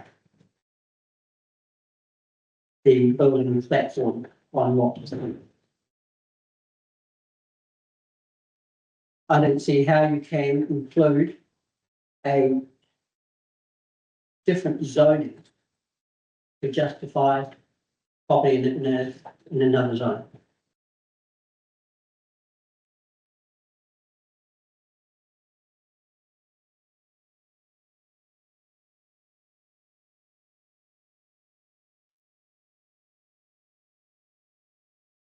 If you look at all the other properties on this page, outside of the pink highlighted, different zoning, you get an accurate picture of the separation distances between building platforms.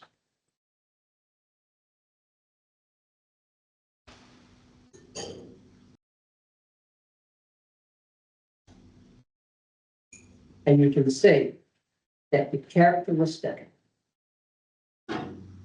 of this area are large separation distances between the building platforms.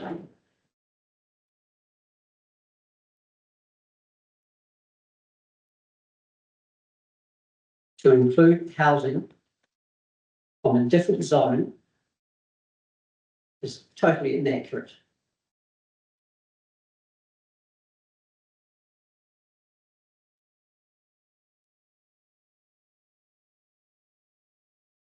So the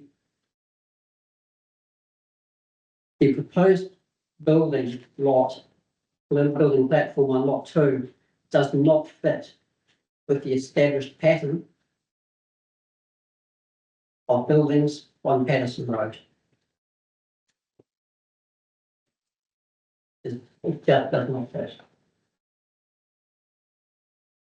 I've included the houses 18, 24, and 30 from a different zone as an example of building density. Of course, that place is a different zone.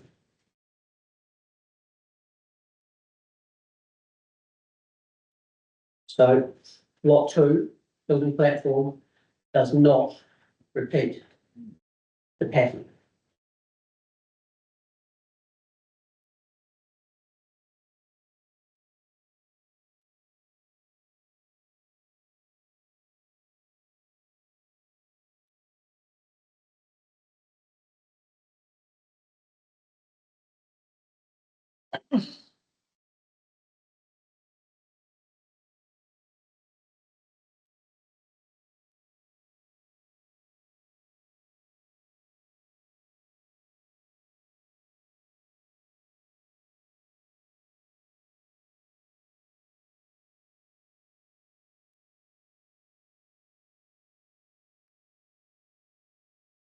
Anything else you'd like to add? Yes, I'm afraid. No, don't be afraid. No. I thought you might be waiting for someone to say something and. No, I just wanted to make sure, give you time to digest. Okay, consented house. Next point, consented house. For the last 10 years, financiers have seen us and we have seen them living, developing property, going to and fro, wave outs, etc. So they've seen us on a monthly, weekly, daily basis, particularly over the last couple of years. They've been well aware of our intentions, what we are doing. I had a conversation with the son when he returned from overseas last year, 2024, where he was interested in what we were doing. So I explained to him what we were doing because he appeared to be interested. They have known what we were doing. To say that there is no consented activity. Okay, but then Ms. Snodgrass identifies, well, 2 accommodation units and sheds. But they use that, well, there's no consented activity, so that they initially they didn't include us in the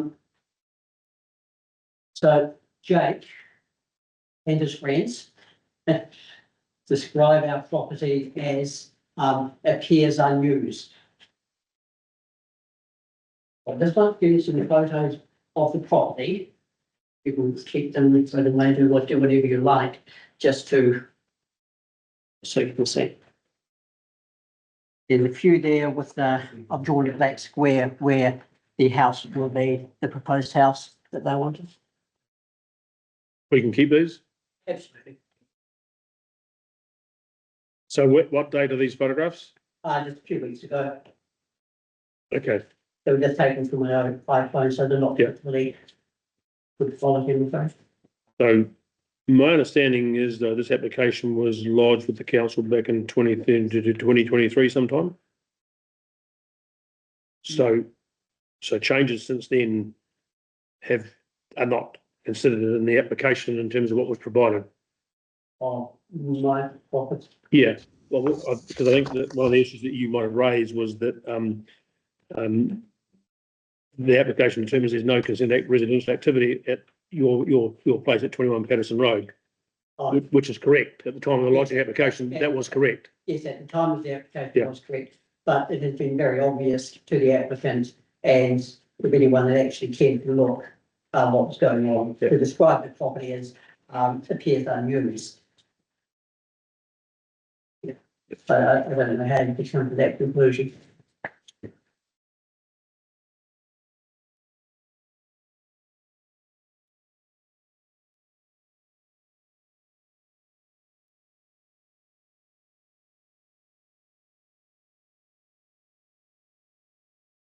You got a golf course set up on your place. That's why. I thought, is it a profile poll? I thought, no, that looks like a green marker. No, family, inbox.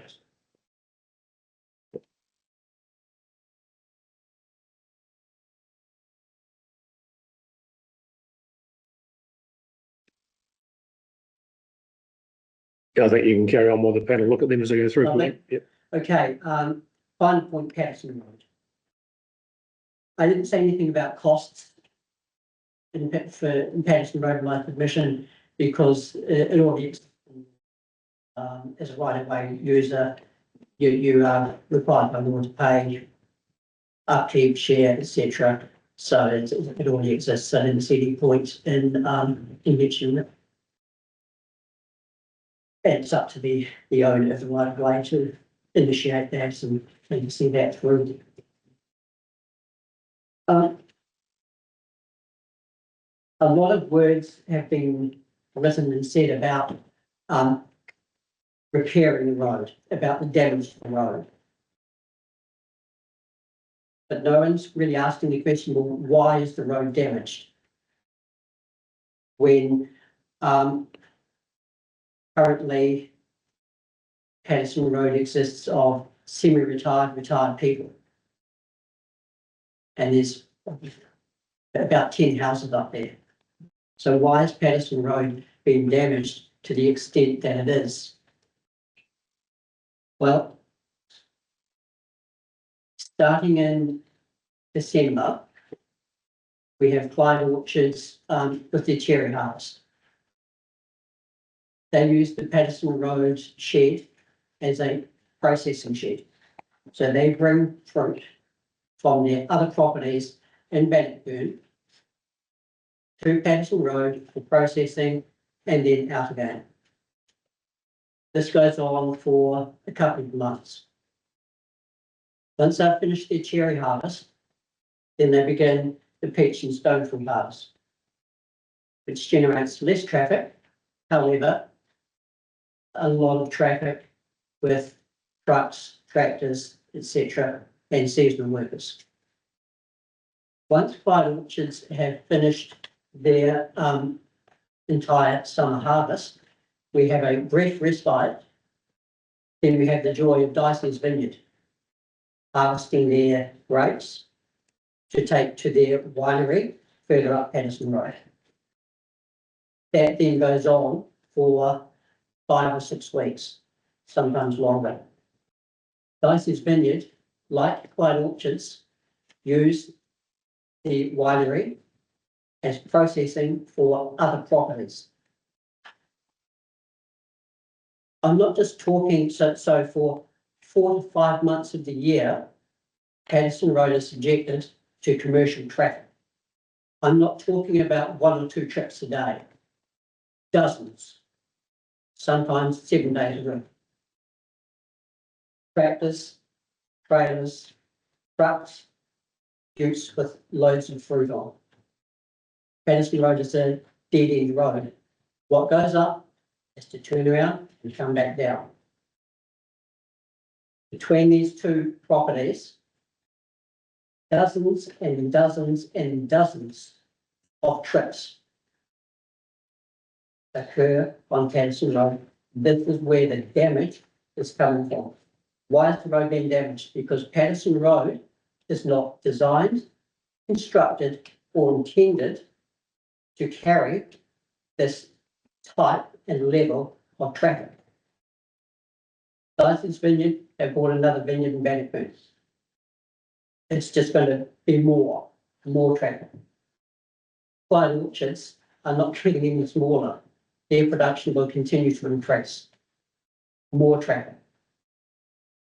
Jake and his friends say that this their application will generate 1 additional user. No, it'll be 2 additional users. It's 2 properties plus the orchard. So they've got that wrong as well. There are further lots on Patterson Road yet to be built on. So by right, once they are built on, they will also generate traffic. With the Dunstan Trail, White Trail going in, there are additional, there's quite a lot of cyclists that are going up and down Patterson Road. It's generating a lot more sightseers. People just driving past and will go up and have a look at that, which is fine. It's a lovely road. But Patterson Road is not designed, constructed or intended for this amount and level of traffic.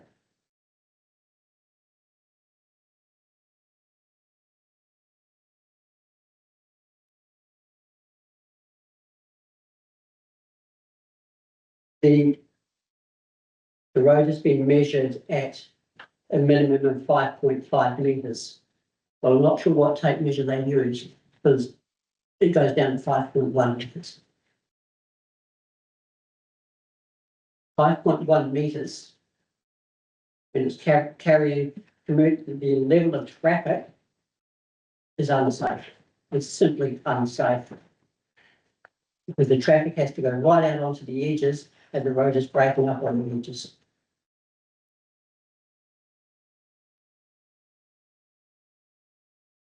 The road repairs that were suggested by the engineer. And the figures that have been based on road usage, using number of lots to determine traffic is erroneous. It's not an accurate reflection of the reality of Patterson Road usage. Between Clyde Orchards and Dices, the amount of traffic that they generate, it is multiplied so many times more than the number of lots. So you cannot go on the number of lots to measure the amount of traffic. That is just, it is so inaccurate.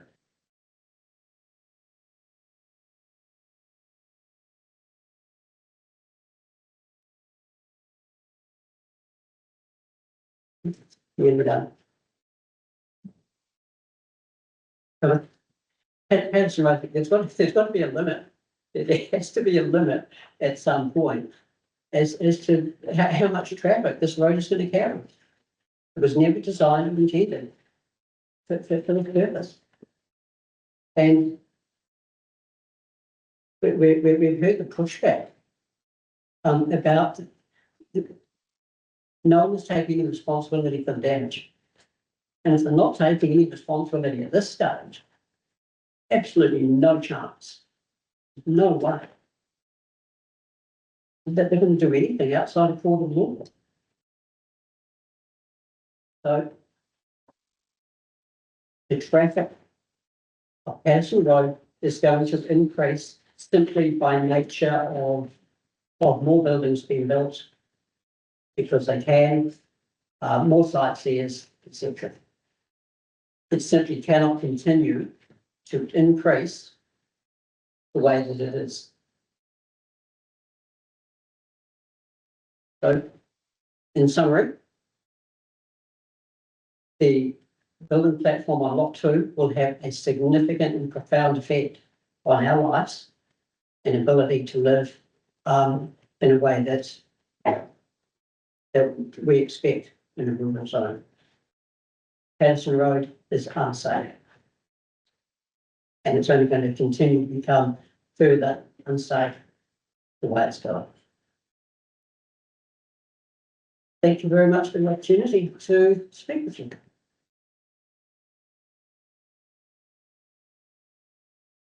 Thank you, Mr. Chignall. Just to pick up on your last point, Patterson Road and its safety and its formation, and in particular to what you've told us anecdotally about the usage of the road, this subdivision isn't going to change that usage, is it? It's not going to get any less.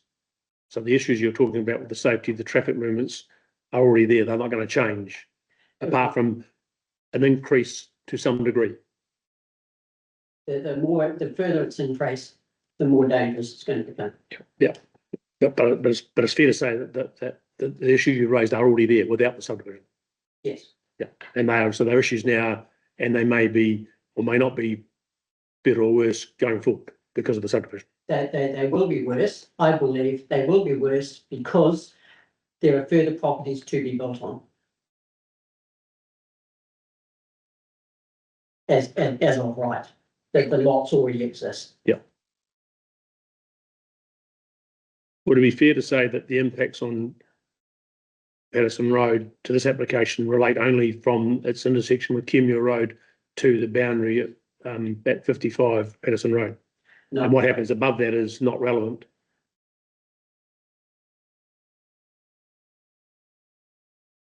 In terms of, no, because to get,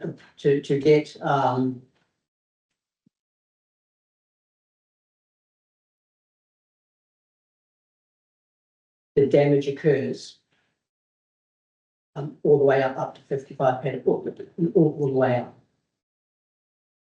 So when nicely got off a big truck, they can't turn in, they've got to go right to the top where there's a turnaround and then come back down. But insofar as this application is concerned, what happens above the entrance way from Patterson Road into 55 Patterson Road is not an impact of this application. But yeah, so it's not, those issues are issues that exist with or without the subdivision. Yeah. Okay. And you mentioned down to 5.1 metres somewhere. Whereabouts would that be? Hi, Mark. Yes, I measured the road on the sort of the guardian of the road. So my name's Mark Christie, I'm 87 Patterson Road. And we've previously done repairs to the road. And in fact, the corner right at 55 Patterson Road, and also just past right on where Chief Mills corner is towards halfway between 55 and 30 Patterson Road. We've also done repairs previously there as well as a group of citizens or residents from 67 afterwards we contributed towards the plan to do those repairs previously. We've put a formula into and relative to the and the reason I raise that is that we put a formula together to the Councillor McPherson form, how we're going to assess that, and that's based on the width of the road, the length of the road to each resident, and that's been proportioned, relative to the distance from the start of the road, and we've developed a formula and a process for doing that already, which has been deemed as fair and equitable. The issue is commercial traffic on the road is very hard to determine and proportion the fairness of how that's going to relate to the two large or three large commercial properties, because we've also got Kenmure Station right at the top end that generates heavy traffic. I've measured the road in a number of places. And it would be fair to say there are very few places where it reaches 5.5. Yeah. In fact, there's one where it's, I'm measuring the seal. Yeah, figure that, yeah. And so I'm not sure how they engineer, how they measure it, but for example, there's a culvert between about 200 metres up from number 30, 150, 200 metres up. There's a small culvert there.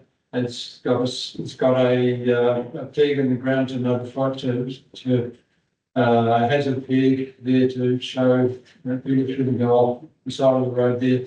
It's a very abrupt edge, and as Mark Shiggs pointed out, the road falls away and there's very little verge there. At that point along there, the road is 5.1 to 5.3 metres. It's quite narrow. Regularly, I've had to stop and pull across to let other traffic trying the other way.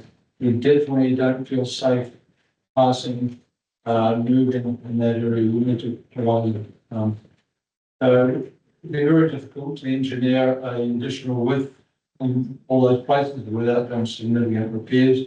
But it is a straight over road there. I acknowledge you can pass safely if one car stops and lets the other vehicle pass. But two trucks definitely would be interesting.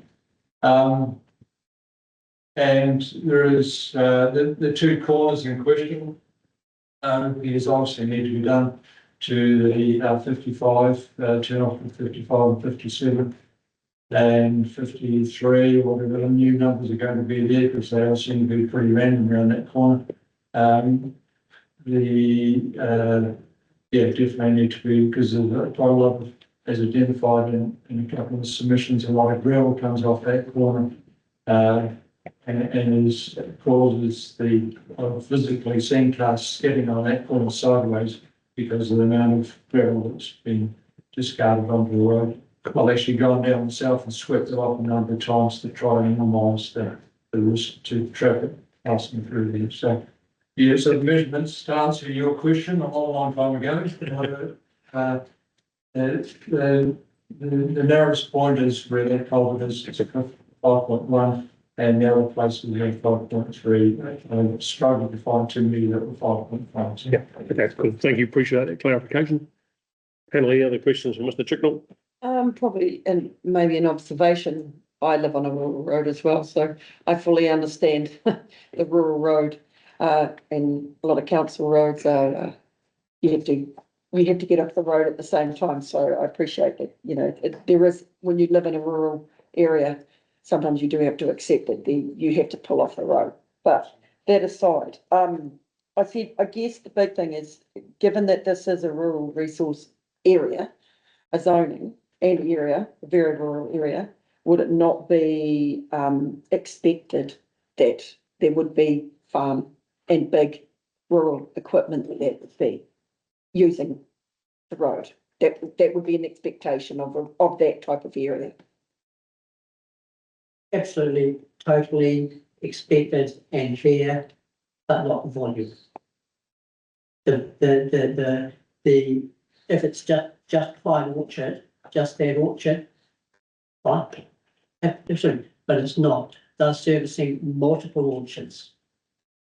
They're bringing fruit from multiple orchards to this. So it's the volume of traffic is massive.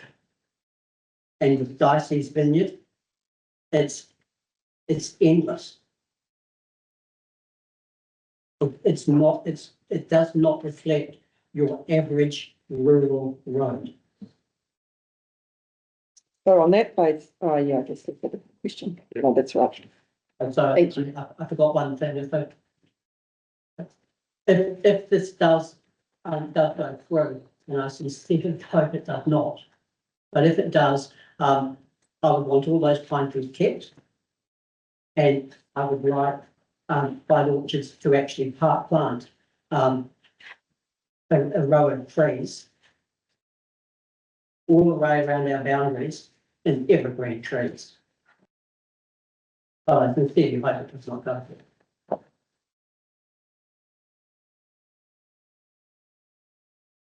Any other questions? No other clarifications? Thank you, Mr. Chicknell. Very informative and useful. Find that pile of paper underneath there. There it is there. So I believe there are no more submitters to be heard. Can I just clarify? There's no one out there waiting that thinks they're going to say anything? No, good. Right. On that basis now, we will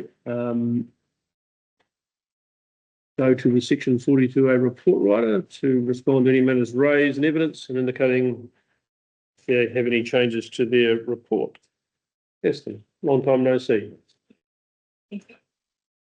First of all, I'd like to apologise to Mr. Chicknell for misspelling his name. It happens to me so often, so I am mortified that I did it to you.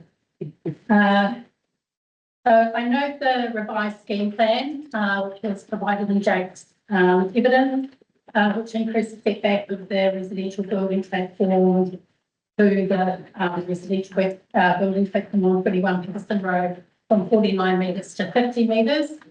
No change to my assessment is required for this amendment, as I have measured the separation distance at 50 metres as a desktop exercise, but accept the high margin of error was on me in this instance. The survey accuracy provided by the applicant is appreciated and will be helpful for the coordinates of the revised building platform to be provided.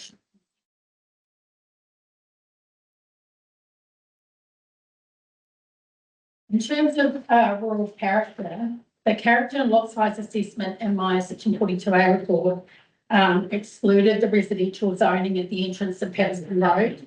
The list of the list of properties I included were in the resource area only, and they're listed at paragraph 40 of my report.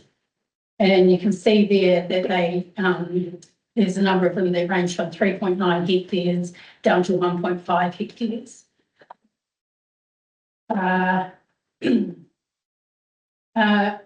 Should consent be granted, I support the inclusion of the screen planting as shown in Appendix C of Jake's evidence.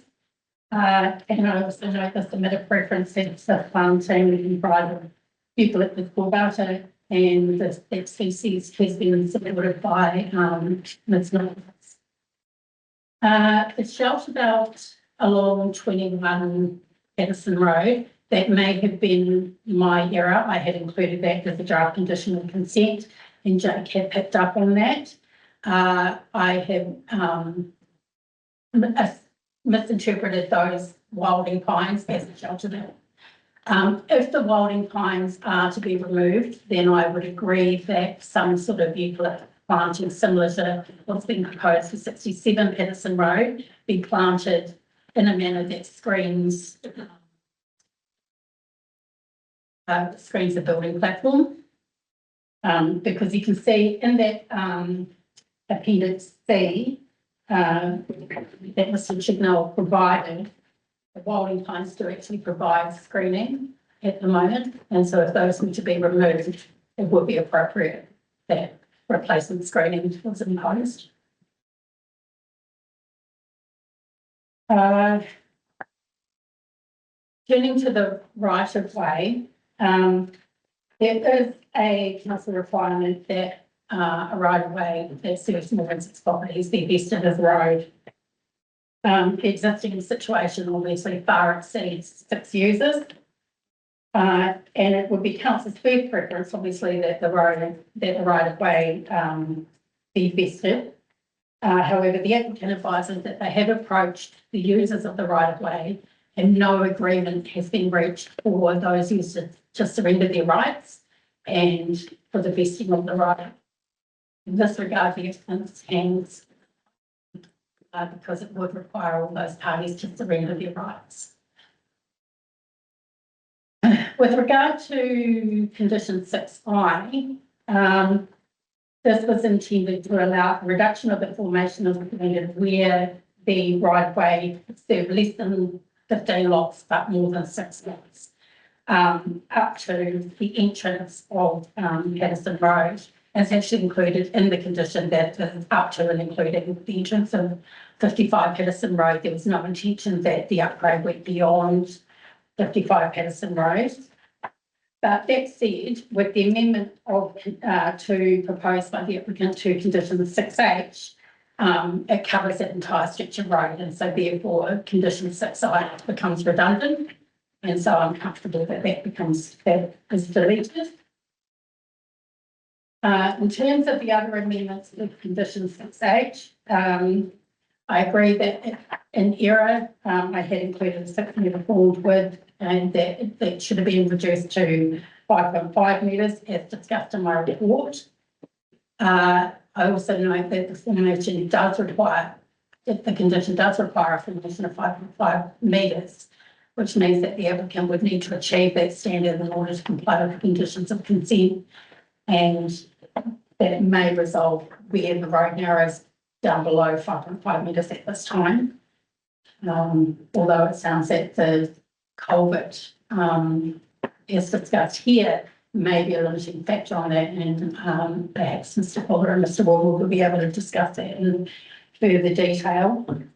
I also acknowledge that achieving the 20 metre legal width falls outside of the applicant's control because they're not the right of way doesn't run over their land.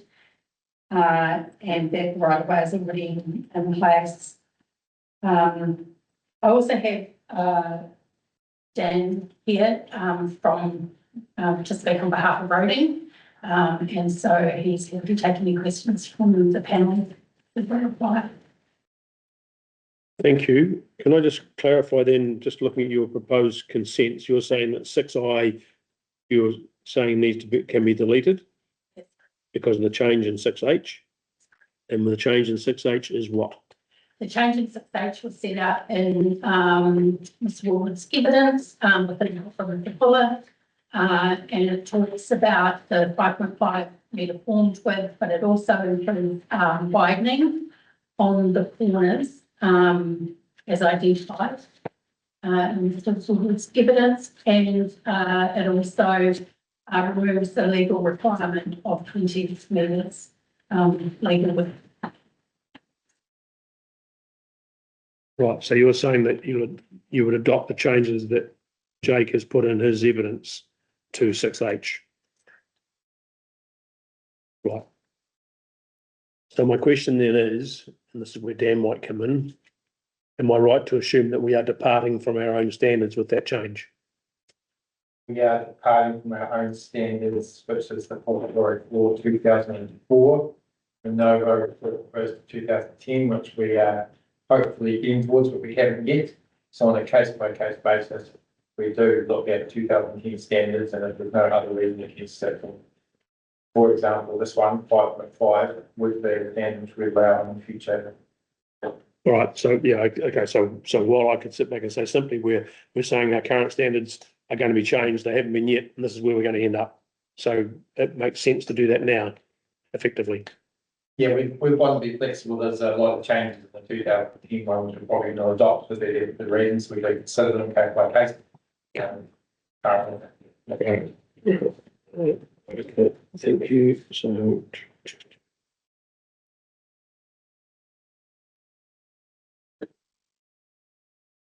I guess, Dan, was this in the future at an undisclosed period of time? Was this to best in council? What do you see as being any issues, if there are any?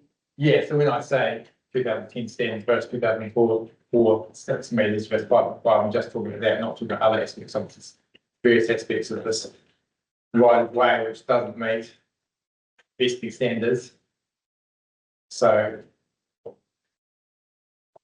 this was to be vested, be a lot of changes required, such as the width.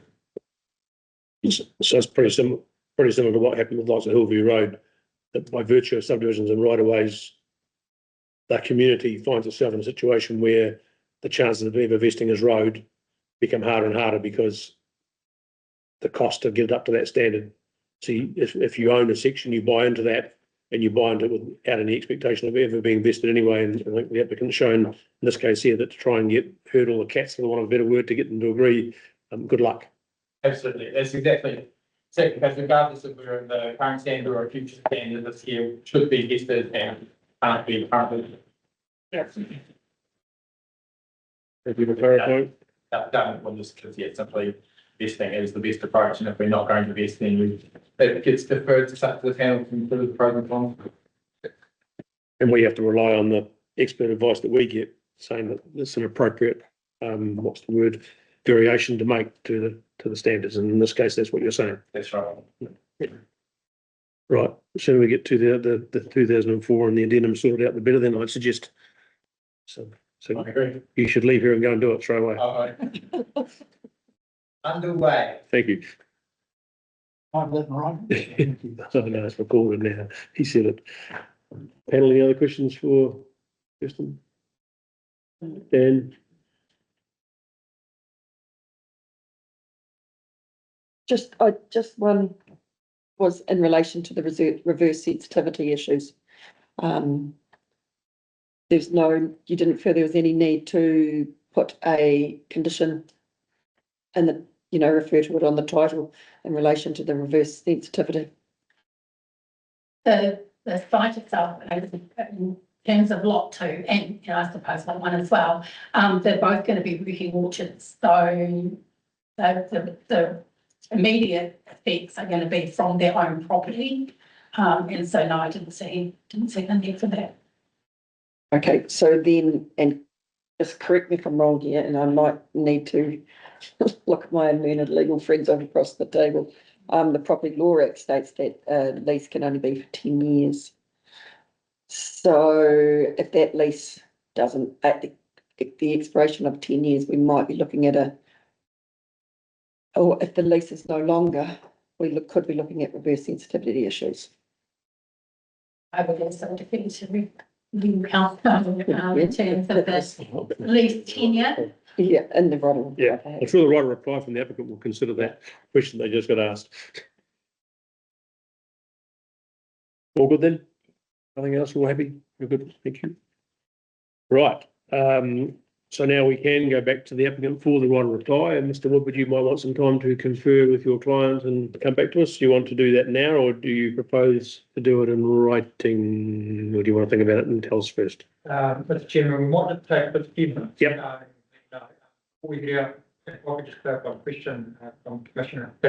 So in terms of reverse sensitivity and conversation around the lease, we're speaking to the proposed lease arrangement over the orchard and the fact that they're only going for 10 years? No, so in the event that lot 2 becomes, it isn't essentially used as an orchard going forward, is there going to, with the building platform, is there going to be a reverse sensitivity issue because it'll be closer than what's required under the current plan for frost fighting, etc. I know that's looking ahead, but you can guarantee that if suddenly it's not used as an orchard or it's not used by the applicant in the orcharding context, it would very much automatically, we don't have to look too far to see frost fighting issues. So it was just a question looking forward. We can take a couple of Yep, go for life. Yep, thank you. We'll what's the word? We'll adjourn. Okay, we'll do that. I'll be careful.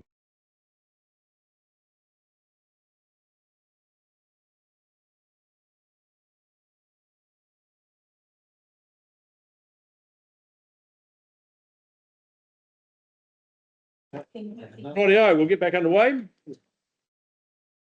Welcome back, Jake and the team. And you can tell us how you're going to handle the right reply. Thank you, Mr. Chairman. Just having a quick chat with the applicant. I think we'll take this opportunity to provide a quick verbal right of reply, which Mr. Chairman provided a fair bit of information. I feel that a lot of those matters have been addressed in the assessment of effects. So I'll just talk to some of the key points. In terms of the access, we've had a survey go out to the road and check it from Kenmure Road up to 55 Patterson Road. There is a very small section next to Mr. Chibnall's property, which isn't quite 5.5 metres, and that was acknowledged in the evidence and in the application it was submitted. Whether it's 5.1 to 5.5, fundamentally the applicant acknowledges the changes to the condition 6H, which requires a minimum 5.5 metre top field. Put simply, any section of the Patterson Road that is under 5.5 metres would be required to be widened to the dimension in order to comply with that condition. What I'd like to, if the forum will be to send the survey back out and have another look and confirm where any widening needs to occur. Just on the point of traffic, I think Commissioner Patterson raised the point around the receiving environment. I suppose the concern that we're hearing from Mr. Chibnall in relation to existing activities, they are noted, but I suppose the panel will be aware of permitted activities in the rural regions area, which includes any of those activities associated with horticulture, viticulture. There was no restriction on volume or intensity. Certainly the code of practice has a reference to vehicles per day, dwelling per day. I suppose it's up to the engineer to decide which standards that they apply at any given time on a case by case basis. The application would not increase the scale by any means of what's there. If it were to increase, that is of no product of the subdivision. The subdivision simply seeks to add the ability for for two lots which would have two residential building platforms. It's not fanciful to consider one residential building platform on the parent title as it appears today, as a discretion activity. So in that sense, the proposal is effectively introducing one additional, let's just say, residential movements. If anything, in practice, given that the person who manages the orchard, the son in this case, is going to be residing on the property, presumably there'd be a reduction in daily traffic movements anyway, without having to travel from Clyde every day to the property.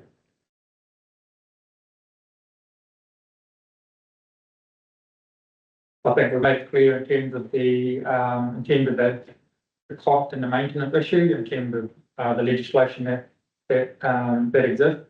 We heard from the gentleman behind us around the fact that there is in fact already I guess a calculation in place.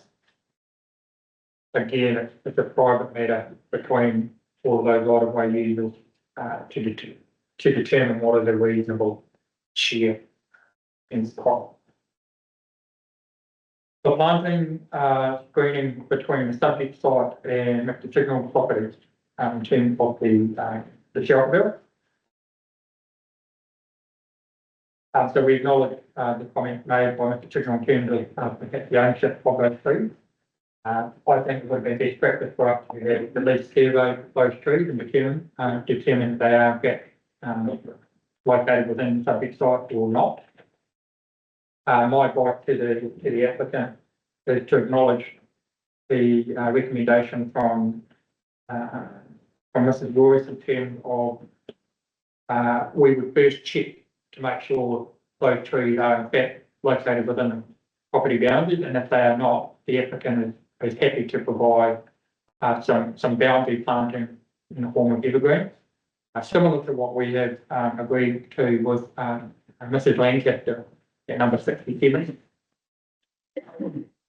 We would just see that as a condition of consent and probably see it reasonable just extending along the northern boundary only as opposed to wrapping around the building platform. Procedurally, I see it as most efficient if we were to liaise with Mr. Chignall, if we were to provide him with a plan of the suggested planting, rather than relying on some written description. So we are happy to do that if the submitter is willing. Final 2 points here. Apologies if I haven't provided the coordinates for the building platform. We do have those, so I'll send them through.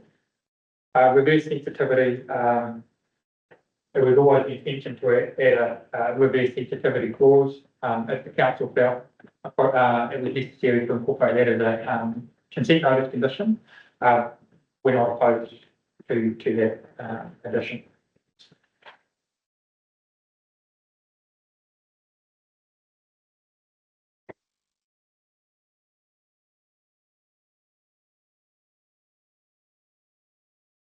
I think at this point in time, Mr. Chairman, I think that covers the key points that I think are relevant to the panel.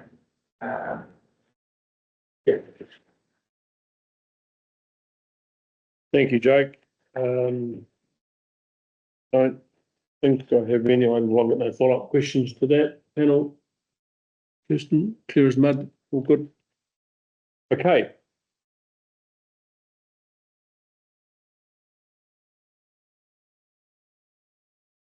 That done, I can now say that the decision of the hearings panel is reserved. The formal decision will be in writing and will be available within a statutory period of 15 working days. In the event that the release of the decision is delayed, the applicant will be advised of the delay. The hearing is now adjourned. Thank you, and thank you, for Mr. Chignall, because of being a submitter who's not probably necessarily doing this sort of stuff for a day job, it's sometimes a bit challenging and daunting. Appreciate what you gave to us, so thank you very much.